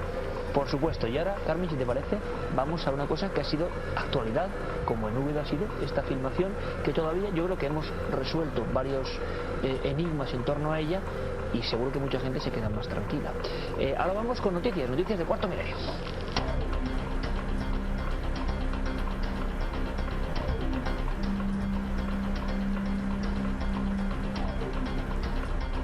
Bueno, ya saben que de Da Vinci se ha contado casi de todo.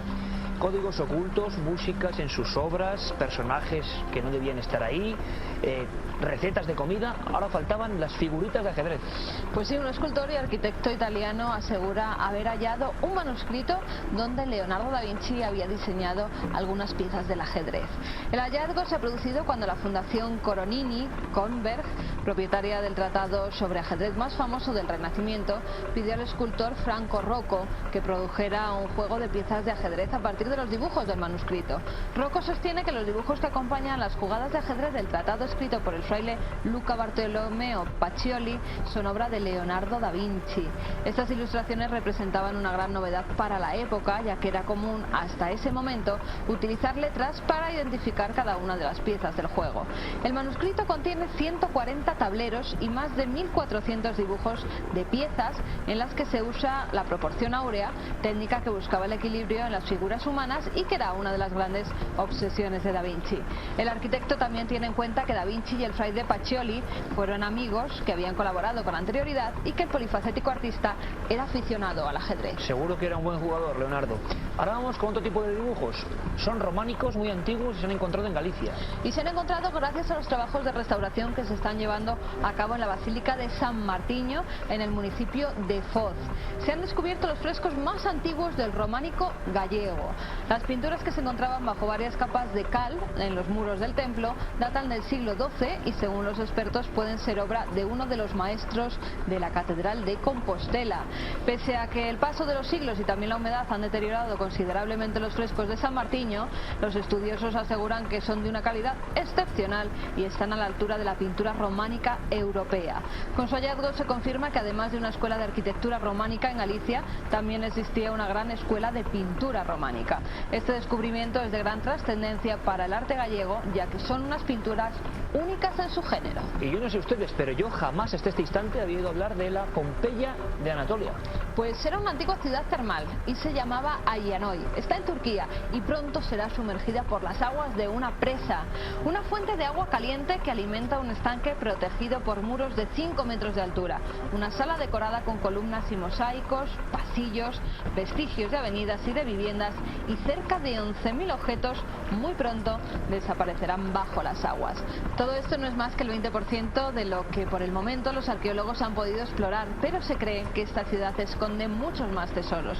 Hicieron falta casi 9 años para que el doctor Ahmed Yaraz y su equipo catalogaran estos vestigios conservados gracias a un providencial caudal de barro. Sin embargo, tras un polémico debate, una comisión científica se decantó en octubre de 2007 por dejar que Ayanoy desapareciera bajo el agua. Los estudiosos creen que si se hubiese conservado se podría haber convertido en una segunda Pompeya. Y ahora, sin perder un segundo, nos adentramos en el cajón desastre del mundo insólito. La primera noticia insólita nos lleva hasta el mundo de los bebés. Ustedes dirán que muchas veces cuando los contemplamos tienen reacciones un tanto extrañas, ¿verdad? Pues ahora una doctora de la Universidad de Yale, ella se llama Keely Hamlin, ha descubierto que los niños muy pequeños, los bebés, incluso llegados hasta 10 meses, pueden distinguir entre el bien y el mal. Lo comprobó con una recreación con marionetas. Hizo que unas marionetas buenas jugaran y en cambio otras malas atacaran a las primeras. Cuando los niños dejaron de ver la recreación, esa función de marionetas, enseguida fueron a por la marioneta buena y a la mala la dejaron a ella sola. Los bebés son más inteligentes de lo que creíamos. Y hablando de bebés, también tendríamos que hablar de dibujos animados. Dibujos animados que le encantaban a Adolf Hitler. Y eso se ha descubierto, además se sabía que era un gran visionario de las películas de Walt Disney y que sobre todo le gustaba Blancanieves y los 7 enanitos. Pues bien, ahora el director de un museo de Noruega dice haber encontrado 4 dibujos que pintó el dictador, 3 de los enanitos de Blancanieves y 1 representando a Pinocho. Y muchas veces pensamos que la felicidad no tiene precio, pero en cambio en la Universidad de Harvard piensan diferente. Si usted paga 600 euros podrá hacer un curso por internet para ser feliz. Le darán los ensayos, los libros, las novelas y las pautas a seguir para que su vida y la de todos los que le rodean sea más intensa y sobre todo más feliz. Bueno, Carmen, y por lo que estamos comprobando, semana a semana mucha gente es feliz acudiendo a los kioscos de toda España para adquirir la nueva colección de Cuarto Milenio, nuevos casos, nuevas historias, junto al diario El País. En este caso ya, número 8, volumen número 8, Dossier Maldiciones, ni más ni menos. Historias sobrecogedoras, pero que siempre sorprenden. Casos españoles y casos internacionales, como siempre, junto al diario El País, Cuarto Milenio. Y digo de casos nacionales porque a veces, da igual, están cerca, pero son completamente desconocidos. Un ejemplo, estoy convencidísimo de que muy poca gente ha visto estos cuadros. Y si los ha visto, ha dicho, bueno, personajes de la corte, extraños, figuras circenses, casi monstruos, anomalías. No, es una historia humana. Pedro González o Petrus Gonsalvus, nacido en Tenerife, fue una especie de atracción y mucho más. Reyes poderosísimos de la época de diferentes países se interesaron en él y en sus hijos. Creyeron que era el eslabón perdido, otros intentaron darle conocimiento, darle cultura. En fin, otra historia digna de película, la del hombre bestia o el hombre lobo de las Islas Canarias, Petrus Gonsalvus. Vamos a conocerlo. La imagen pintada sobre un lienzo del siglo XVI de lo que parecía ser un hombre lobo impactó en la retina de nobles y curiosos de todos los tiempos. Hoy, aquel ser misterioso revive de manos de unos pocos investigadores que han rescatado del olvido la historia del enigmático Petrus Gonsalvus, el hombre salvaje canario.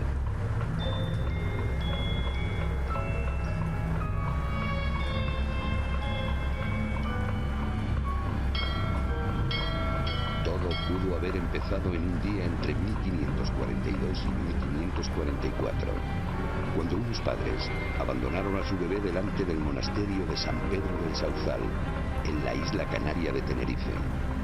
El bebé presentaba su cuerpo cubierto de un tupido vello. Esta insólita apariencia debió ser considerada signo de mal agüero para los supersticiosos guanches, los nativos de la isla, pero no para los monjes que lo acogieron. Pedro González nace 50 años después de la conquista de Canarias.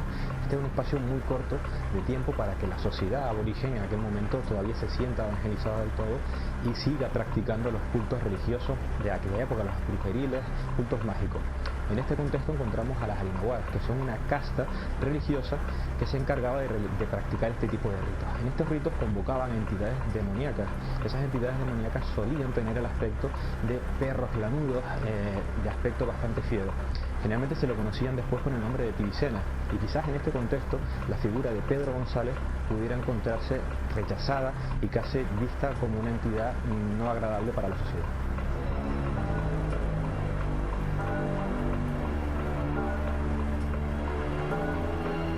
El niño lobo guanche fue creciendo en el convento de San Pedro del Sauzal. Los monjes dominicos le llamaron Pedro González y aprendió el idioma de sus protectores, hasta que un día el rumbo de su historia personal cambió radicalmente. Hay una circunstancia que es muy interesante sobre cómo Petrus llegó a Europa.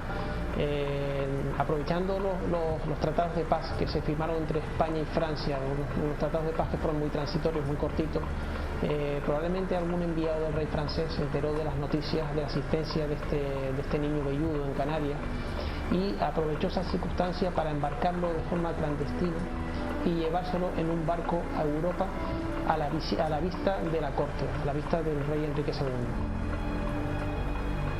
Al niño Pedro González le pasaron a llamar, de forma latinizada, Petrus Gonsalvus. El todopoderoso monarca francés, Enrique II, se encariñó del pequeño velludo a quien le destinó una exquisita educación. El pequeño Gonsalvus fue creciendo y percibiendo que su imagen producía al mismo tiempo rechazo y aceptación entre los cortesanos.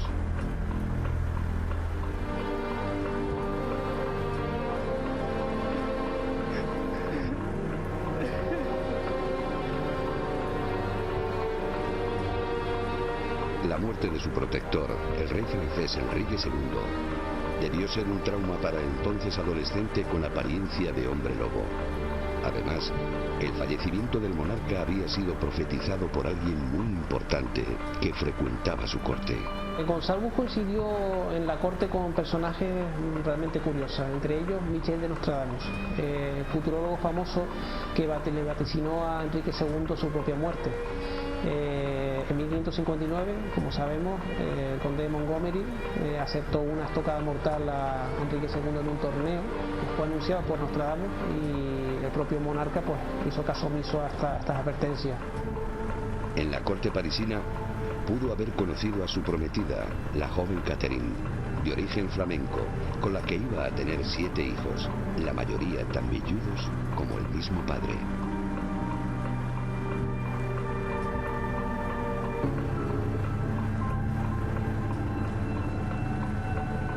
Rodolfo II de Bohemia, emperador del Sacro Imperio Romano Germánico, fue uno de los que se prendó del hombre lobo canario. El propio Rodolfo II quiso guardar para sí un mechón de pelo de Petrus Gonsalvus, del canario Petrus Gonsalvus, para su colección de rarezas, y después esa colección fue destinada a un gabinete, el Gabinete de las Maravillas, donde se incluían una serie de reliquias procedentes de culturas completamente antiguas, civilizaciones perdidas, etcétera, etcétera. Algunos pintores famosos fueron contratados para pintar a Petrus y su familia, y las copias circularon entre varias cortes europeas que ansiaban por conocer al que llamaban hombre salvaje de las Canarias.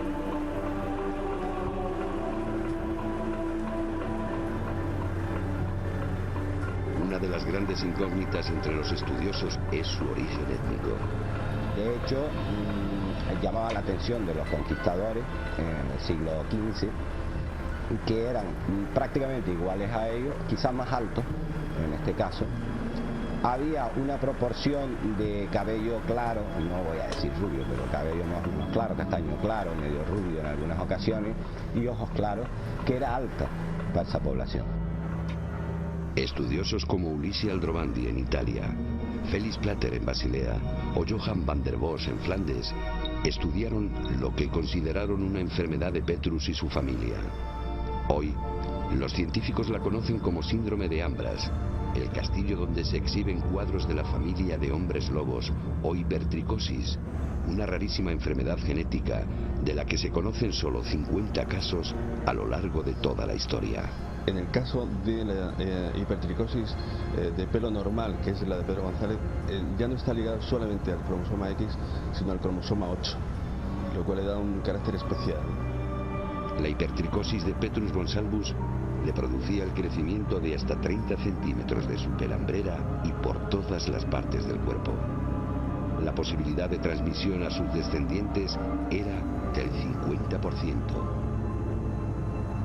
Poco o nada se sabe sobre lo que sucedió con los hijos y descendientes de Petrus Gonsalvus y de Catherine.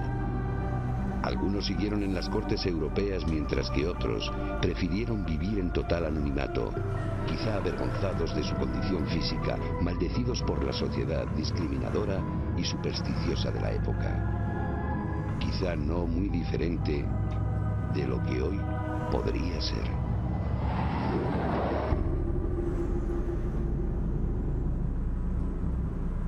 Esta es la historia de Pedro González, o de Petrus Gonsalvus, que hay que decir que no era muy conocida, aunque sí para los estudiosos, para los que se interesan por el mundo de las anomalías humanas.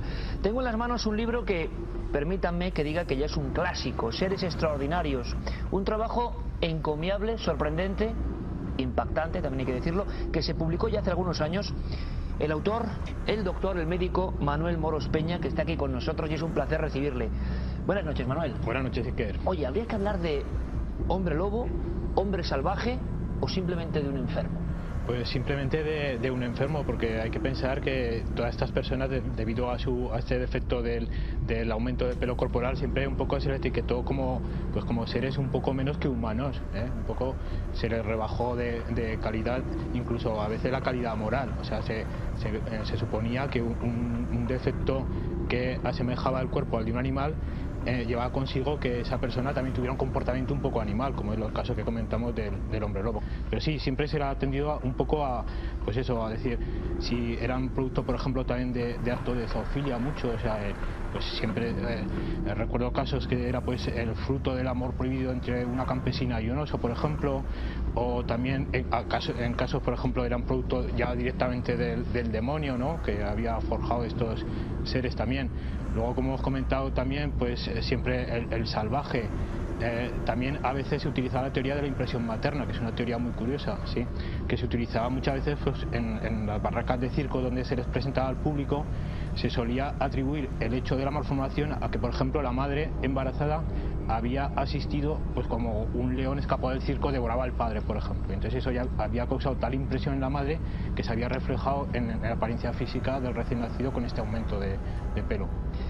También nos acompaña, como no, siempre que hablamos de las Islas Afortunadas, nuestro querido amigo José Gregorio González. Bienvenido, José, buenas noches. Buenas noches, Iker. Bueno, una historia, a diferencia quizá de otros clásicos misterios del archipiélago, yo tengo que admitirlo, me enteré mucho más tarde con algunas investigaciones locales.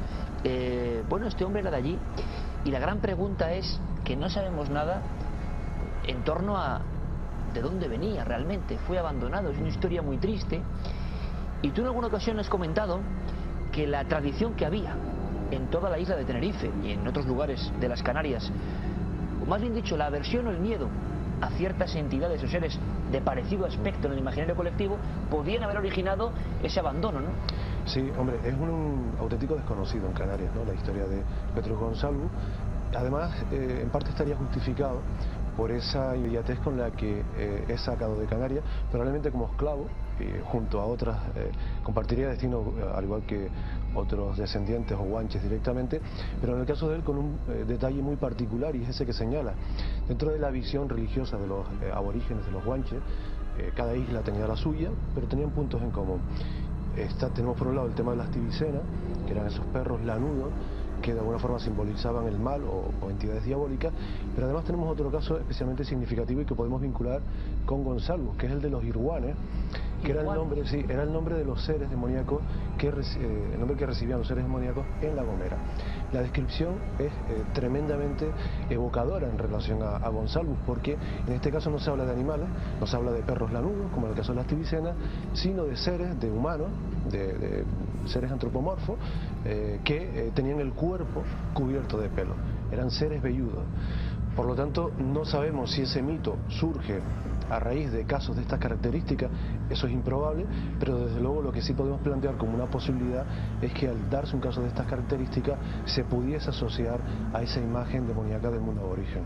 Bueno, cuadros de autores importantes, fascinación en ese rey tan singular, ¿no?, del que hemos hablado aquí en alguna ocasión, Rodolfo II, su gabinete de las maravillas, un monarca que parecía interesado por todo lo extraordinario y quería rodearse de ello, como si sintiera cierto influjo, pero sabemos poco también, o no, en torno a cómo fue la vida, si fue desgraciada o no, de este hombre. Claro, verlo con estos ropajes, como en los retratos, impresiona, parece que adquirió incluso cierto éxito social, pero ¿es una imagen o realmente su vida fue desgraciada, José? Hombre, vamos a ver, creo que con Gonsalvo tenemos los dos extremos. Desde luego tenía que vivir con esa anomalía, con esa enfermedad que de alguna forma lo distanciaba, le marcaba como diferente, tenía que vivir con ese estigma. Pero a pesar de eso, si tenemos en cuenta la época, podemos decir que Gonsalvo fue un privilegiado hasta cierto punto, porque vivió en las cortes, en diferentes cortes europeas. Sus hijos tuvieron también una educación, recibieron tuvieron un tratamiento adecuado. Él tuvo una familia, trabajo digno, a los que probablemente no se podía aspirar desde cualquier clase social. ¿Qué tipo de trabajo? Bueno, él, por ejemplo, en la corte de Enrique II formó parte del equipo de boca del rey, es decir, aquellos responsables de buscar la comida, prepararla y probarla antes de que el rey o los comensales... ¿Son degustador? Sí, efectivamente. bueno, era un trabajo arriesgado, eso no quepa duda, ¿no? Pero digamos que el primer nivel de ese trabajo lo ocupaban los nobles y un segundo nivel de ayudantes lo ocupaban personajes, en este caso como él, ¿no? Que es algo inusual y máxime teniendo en cuenta su aspecto y cómo llamaba la atención en la corte, ¿no? Su vida a partir de ese momento pues tuvo, digamos que gozó de ciertos privilegios. Sus hijos también, el caso de Enrico es, si te parece después hablamos de él, es tremendamente interesante también. Por lo tanto creo que digamos que esa desgracia no la tuvo que llevar excesivamente mal.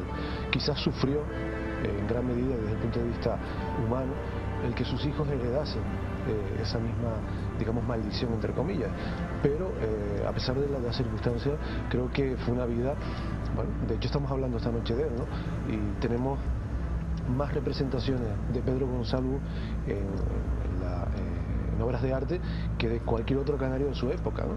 Creo que estos son elementos que nos ayudan a comprender o a intentar comprender cómo pudo vivir él esto, ¿no? Podríamos hablar, José Gregorio, sin duda de un fenómeno mediático para la época, sí, ¿no? Una anomalía que llamaba mucho la atención. La pregunta, doctor, es si, claro, ese aspecto un tanto bizarro para la época venía acompañado de otras características. Por ejemplo, hacíamos un guiño al final de la recreación, más fiereza, más capacidad de tener arrebatos o accesos de cólera, o no, se sabe todo lo contrario. No tiene absolutamente por qué, porque además hoy en día todavía sigue habiendo casos de este síndrome y no comportan para nada ninguna clase de alteración mental. De todas formas, en estos casos es muy curioso que nos referimos a esta gente como los hombres lobo, por ejemplo, ¿no? Pero claro, nos referimos al hombre lobo que nosotros conocemos, que es el de las películas, ¿eh? Entonces, la representación del hombre lobo realmente viene desde el año 41 con la primera película de Lon Chaney Jr. y el maquillaje de Jack Pierce. Pero a ninguno de esta gente se le llegó a presentar como el hombre lobo. O sea, es decir, ninguno tenía realmente ningún instinto sanguinario como hemos visto en el hombre lobo de la película. Eran, pues eso, lo que decimos, pues el eslabón perdido, por ejemplo. Después de la publicación del origen de las especies, que fue en el 56 de Darwin, eso tuvo mucha popularidad, entonces se presentaba como el eslabón perdido entre el hombre y el mono. Como hemos comentado antes, pues el hombre oso o la mujer orangután, encontrados en lejanas selvas después de masacrar a 10 marineros, las hemos traído aquí, ¿no? O sea, era un poco la historia un poco truculenta. Pero este síndrome no tiene por qué llevar ninguna clase de alteración mental. Únicamente conlleva una alteración muy curiosa, que son alteraciones de la dentición. De la dentición. En todos los casos descritos siempre faltan muchas piezas dentarias. Caramba, qué muy curioso. Sí. Bueno, pues con el doctor Moros Peña vamos a hacer un pequeño viaje. Van a ver una imagen ahora que es de una familia en Birmania. Es una de tantas del archivo que nos puede parecer muy singular y repito, esto no es ninguna recreación. Bueno, he aquí un ejemplo de los Gonsalvos, pero en Birmania, ¿no? Claro, y es curioso cómo, o sea, pasado muchos siglos seguimos viendo el mismo aspecto en todos, claro. Entonces, esta es una familia, se llamaba la Sagrada Familia Peluda de Birmania, que fueron evacuados de Birmania por un diplomático inglés durante una de las muchas guerras que tenían los birmanos con los ingleses y fueron exhibidos primero en Londres, luego en París y luego pasaron a Estados Unidos. Entonces, los personajes del medio centrales sería la señora del collar, se llamaba Mafun y era madre del señor con esta especie de kimono que se llamaba Mau Foset. Faltan aquí el padre de esta señora, es decir, el abuelo del señor que ya había fallecido, y luego una hija de este señor que se llama Mamé, que también era peluda. Entonces este, por ejemplo, es el único caso que tenemos constancia de que la enfermedad había afectado pues a 5 generaciones realmente. En el caso de Gonsalvo solamente llega a 3. Ajá, doctor, hay una cosa muy interesante que seguro que muchos amigos están fijándose ahora, que es que por lo menos la impresión es de ropajes de cierta calidad, de aspecto sedoso. Yo no sé si también tenían un alto nivel adquisitivo, vivían del circo. ¿Esta gente cómo se ganaba la vida? Bueno, esto es en concreto, como ha dicho José Gregorio, el padre de la señora, que fue el primero que saltó a la popularidad, fue regalado también al rey de Birmania en aquel momento. O sea, también y enrolados en la corte. Claro, y había vivido en la corte y bueno, pues ahí estaba el hombre, ¿no? Vivía bien, realmente. Pero esta foto realmente se hizo en Nueva York, en el estudio de Charles Eisenman, que solía fotografiar fenómenos de feria. Entonces, en aquel momento sí que eran exhibidos en Nueva York y claro, la gente pagaba por verlos, que realmente volvemos al anterior tema que hemos tratado. Porque dice, bueno, esta gente se les explotaba, se les denigraba, bueno, realmente vivían de exhibirse, es que no hacían nada más. ¿Y algunos llegaron a conseguir fortuna, doctor? Muchísima fortuna. Fortuna, ¿eh? Claro. Luego vamos a ver, doctor, una que a mí me ha impresionado muchísimo, que recoges en tu estudio, porque tenemos la momia de una mujer. Pero hablaba José Gregorio, que esto es interesantísimo, y lo veíamos ahí de una familia, y hablabas de un caso que le interesaba más, uno de los niños. Sí, uno de los hijos de Enrico, digamos que vivió su enfermedad pues probablemente de manera contraria a como lo vivió su padre con cierta resignación. Él rechazaba esa enfermedad y sobre todo rechazaba el tipo de tratamiento que recibía en esa frontera entre lo humano y lo animal, ¿no? A la que antes también se refería el doctor, ¿no? Y en un momento determinado él es regalado también a un cardenal Farnese, y idea una estrategia, teniendo en cuenta que el cardenal tenía en ese momento digamos que se prestaba a ese mito del hombre salvaje, vivía en esa atmósfera intelectual el cardenal, fascinado por el mundo natural, por las maravillas, pues ideó una estrategia. Esa es una hipótesis que maneja Roberto Zappelli, que es otro autor que lo ha investigado, que fue precisamente la de prestarse un poco al juego del cardenal, mostrarse en esa frontera entre lo humano y lo salvaje y posar en uno de los famosos cuadros, en los que aparece el hijo, pues posando con una capa aborigen, una capa que reproduce un tamarco, que es una pieza utilizada por los guanches, que se elaboraba con piel de cabra. Lo interesante es que el conocimiento de esa pieza no lo podía tener Enrico sino a través de su padre, que había sido guanche y que probablemente había conocido directamente ese tipo de prenda de vestir. Bueno, en ese cuadro obviamente no hay constancia de que él tuviera una pieza de esas características, pero se la explica al pintor. Él es pintado con ella, dando esa imagen en un momento en el que las Canarias pues, casi han sido conquistadas, en las que se habla de los guanches como algo hasta cierto punto exótico.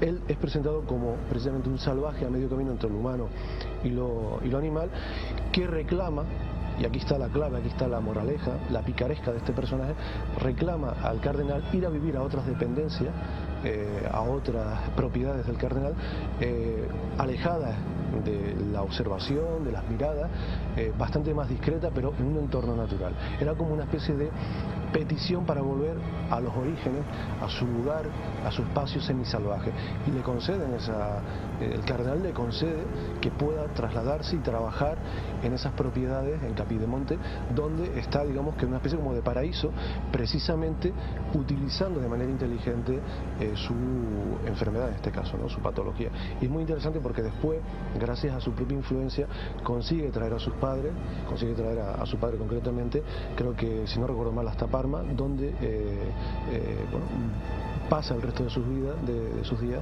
pues con cierta comodidad, con mayor comodidad aún, ¿no? ¿Y sabemos algo de la muerte de este protagonista de nuestra historia? Bueno, sabemos que murió en el año 1617 aproximadamente, 1618, y que 7 de sus 5 hijos pues padecieron esa enfermedad. Incluso el doctor apuntaba un dato, que uno de sus hijos había tenido incluso descendencia con esta patología, pero al final todo esto se terminó diluyendo y solo nos quedan esas fotografías de época, que son esos cuadros tremendamente evocadores, realistas, y de los que además podemos extraer detalles tan interesantes como esta utilización del tamarco, ¿no? De la prenda aborigen. Pues mucha gente, muchos amigos de Canarias, que además siempre nos acogen, hay que decirlo, con tanto cariño, muchos aprenderán algo nuevo, ¿no? Y a mí es lo que me gusta, que saquemos a la palestra historias que estaban ahí, que provocaron tantas emociones en su tiempo y que habíamos de alguna forma casi olvidado. Si no es por investigadores como José Gregorio, como Enrique Carrasco, o como otros investigadores que han hecho incluso monografías, no sabríamos apenas ya nada de este canario internacional en su época. Pero, doctor, hay una cosa que sí que me ha impresionado muchísimo, porque ahí está la imagen, la historia de un par de momias, podemos llamarlo así, la historia de Julia Pastrana, que sería otra, bueno, es que es impresionante. Cuéntanos la historia de lo que estamos viendo. Tengo que corregirte y decirte que en realidad no son momias, y ahora vamos con la historia. Julia Pastrana era una india mexicana que, como podemos ver aquí, tenía un síndrome diferente al que estamos comentando, pero que también tenía una cantidad exagerada de pelo. Podemos ver, como también se ha comentado antes, el perfil que tiene un poquito de simiesco. Podéis ver la protrusión de los labios hacia afuera. Entonces, eso es porque tenía una hipertrofia de las encías, ¿eh? Entonces, eso es lo que confiere ese perfil diferente a la familia de Petrus Gonsalvus, como hemos comentado. Entonces se la presentaba pues como el león perdido. Podemos ver que era de una talla, era muy bajita, medía como 1,45, y tenía un síndrome diferente, que en este caso es la hipertricosis con hiperplasia gingival. Entonces esta mujer pues tuvo la desgracia de conocer a un personaje sin escrúpulos, que fue Theodor Lehn. Era un empresario, pues bueno, iba por ahí exhibiendo a personas de este tipo, Entonces, pues bueno, pues para tener el negocio un poco más seguro se casó con ella. Se casó con ella, estuvieron... Para no perder, digamos, la fuente de ingresos. Ahora tenía más segura, por decirlo así, ¿no? Entonces, bueno, pues iniciaron una gira muy exitosa por Estados Unidos, por Europa, y en 1860, en Moscú, Julia Pastrana se puso de parto. Se puso de parto y el señor, por llamarlo Algolén, pues incluso vendió entradas para que la gente asistiera al parto. Asistir al parto de la mujer lobo, vamos a llamarlo así, la mujer salvaje. Sí, eso ocurrió en Moscú en 1860. Entonces, pues Julia, como he dicho, era de muy baja talla, la pelvis suya era demasiado estrecha para dar a luz al niño que podemos ver ahí, que aparentemente parece de una talla normal, peludo como ella también. Entonces, Julia estuvo agonizando debido a los desgarros que le produjo el parto y murió a los 2 días. Y el niño, pues, a los 3 días. Entonces, Theodor Lehn, como comentas tú, para no perder un poco su forma de vida, acudió a un profesor de la Universidad de Moscú, el profesor Sokolov, y le llevó los cuerpos para que los embalsamara aparentemente. Entonces lo que ocurrió fue que este profesor no los embalsamó, sino que los disecó. Entonces no podemos hablar de momias. Por eso como decías que no eran momias, claro, sino que son personajes disecados. Los disecó como si fueran 2 animales. E incluso aquí podemos ver que el niño está puesto en una especie de pedestal y se mantiene de pie porque parece ser que le habían clavado 2 clavos en los pies para mantenerlo de pie. Y de esta guisa, pues el señor Lehn siguió exhibiendo pues a su difunta mujer, a su difunto hijo por toda Europa durante años. Vaya historias, doctor. Y el término hipertricosis, lo que antes generaba tanta expectación y a veces tanta desgracia, ¿no? En algunos casos, aunque hubiera fortuna de por medio, eso ya estoy perfectamente descrito, la medicina lo conoce perfectamente, pero sigue siendo una gran rareza, ¿no? Claro, es que hay que pensar que del primer caso descrito, que es el de Petrus Gonsalvus, pues se han podido escribir como 50 casos. Del síndrome de Ambras, que se llama por el castillo donde estaban antes expuestos los cuadros de Petrus y de su familia. Luego tenemos el caso, por ejemplo, de Julia, es otra clase diferente de hipertricosis. Y luego hay otra clase de hipertricosis también con alteraciones esqueléticas, es decir, que el término hipertricosis hace referencia a que hay un crecimiento exagerado del pelo para la región corporal, la edad y el sexo del paciente. Pero dentro de ahí tenemos diferentes síndromes. En este caso el más espectacular es el síndrome de Ambras. Y entonces ahora, por ejemplo, parece que en 2 casos que se han encontrado alteraciones a nivel del cromosoma 8, pues bueno, parece que podría ser un poco el origen de todo eso. El origen de todo eso, claro. Desde luego es algo, como hemos visto, es algo hereditario que se transmite, y la herencia, pues en este caso es una herencia autosómica dominante, o sea, igual que sean niños que sean niñas, la descendencia hay afectado de los 2 tipos. Pero de todas formas la ciencia, la luz de la ciencia en este caso sí que ha apartado de alguna manera esa visión un poco demoníaca que se podía tener, aunque a mí me da la impresión de que todavía hoy, claro, ese miedo al diferente pues sigue estando presente, por muy científicos que seamos, ¿no? Claro, hombre, lo que decíamos al principio, o sea, la fascinación por el diferente, yo creo que eso nació con el ser humano y morirá con él cuando acabe nuestra especie. Yo suelo decir, doctor, muchas veces que estamos a veces viendo un poco las noticias y lo que pasa en la decadencia de la especie, pero cuando conocemos noticias de lo que pasaba, por ejemplo, en la Rusia de 1860, uno no sabe si preguntarse si la barbarie, ¿no? Lo que hoy serían espectáculos televisivos dantescos, bueno, pues se vivían en vivo. El parto de la mujer bestia, como era anunciado, que nos parece terrible. Doctor Manuel Moros, autor de Seres Extraordinarios, médico e investigador y mente inquieta, que es lo más importante. Muchísimas gracias por tu primera visita aquí a la Nave del Misterio. Un placer, Iker. Gracias, José, como siempre. Un abrazo. Y ahora vamos con otras cosas, imágenes impactantes, no sé si tanto como estas que estamos viendo, pero imágenes que ustedes tienen que ver, las fotos de Cuarto Milenio.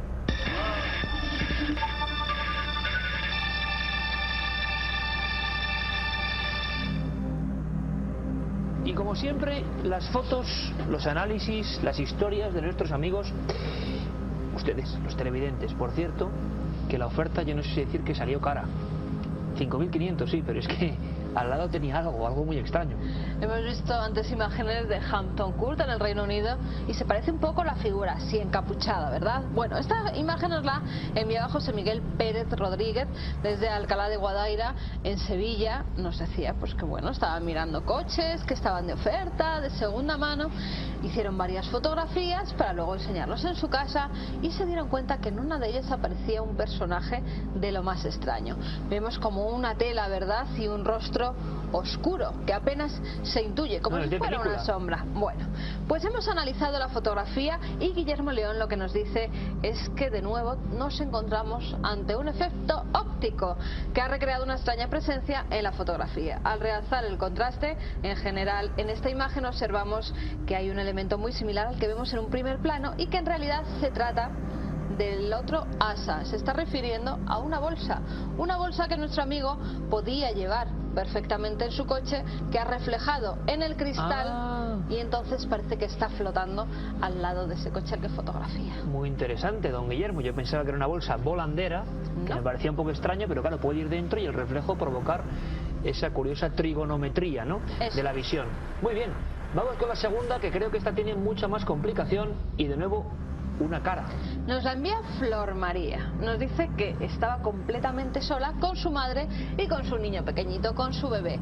Pero vemos que detrás de ella surge una extraña figura. Una imagen, ¿verdad? Vemos como un rostro, ahí lo tenemos indicado y perfectamente se puede ver incluso los ojos, las cejas, el pelo moreno. Guillermo lo que nos dice es que nos deja una extraña sensación esta fotografía porque no podemos identificar el personaje que hay detrás. No sabemos si puede ser un cuadro, un reflejo. Por el momento y al ampliarla, lo que creemos es que es alguien que verdaderamente tiene que estar allí, porque es que si no, no tendría ninguna explicación. De momento, inexplicable. Lo que es muy explicable es que tenemos que dar las gracias porque en las últimas semanas la gente se ha portado muy bien con nosotros, siempre notamos su afecto, pero en Teruel y en Valladolid ha sido muy especial, Carmen. Estas imágenes son sorprendentes, lo sé, ahí estábamos con Javier Sierra, todos los amigos, Alberto Granados, porque a Javier le habían hecho ya templario de honor, que eso lo llevan muy a gala en Teruel, y a mí hospitalario de honor, ni más ni menos, ahí lo tenemos el documento, no es leyenda urbana. No es leyenda urbana, hospitalario de honor de Teruel, y a mucha honra, que el traje además es precioso y la gente de Teruel se portó con nosotros fenomenalmente. Muchas gracias a todos. Bueno, y ahora el viaje sigue de Teruel a Valladolid, donde pudimos recoger un galardón que llevamos muy dentro, que nos ha hecho mucha ilusión. Los primeros premios Arias Montano, y nos lo otorgaron la editorial Edad y Ámbito Cultural del Corte Inglés a la nave gemela de Cuarto Milenio, a Milenio 3, el programa que tenemos en la cadena SER. Pues que es un honor recibir de manos de amigos y también de gente de la cultura este tipo de premios. Claro que sí, y además también Javier Sierra fue premiado y también Fernando Jiménez del Oso a título póstumo.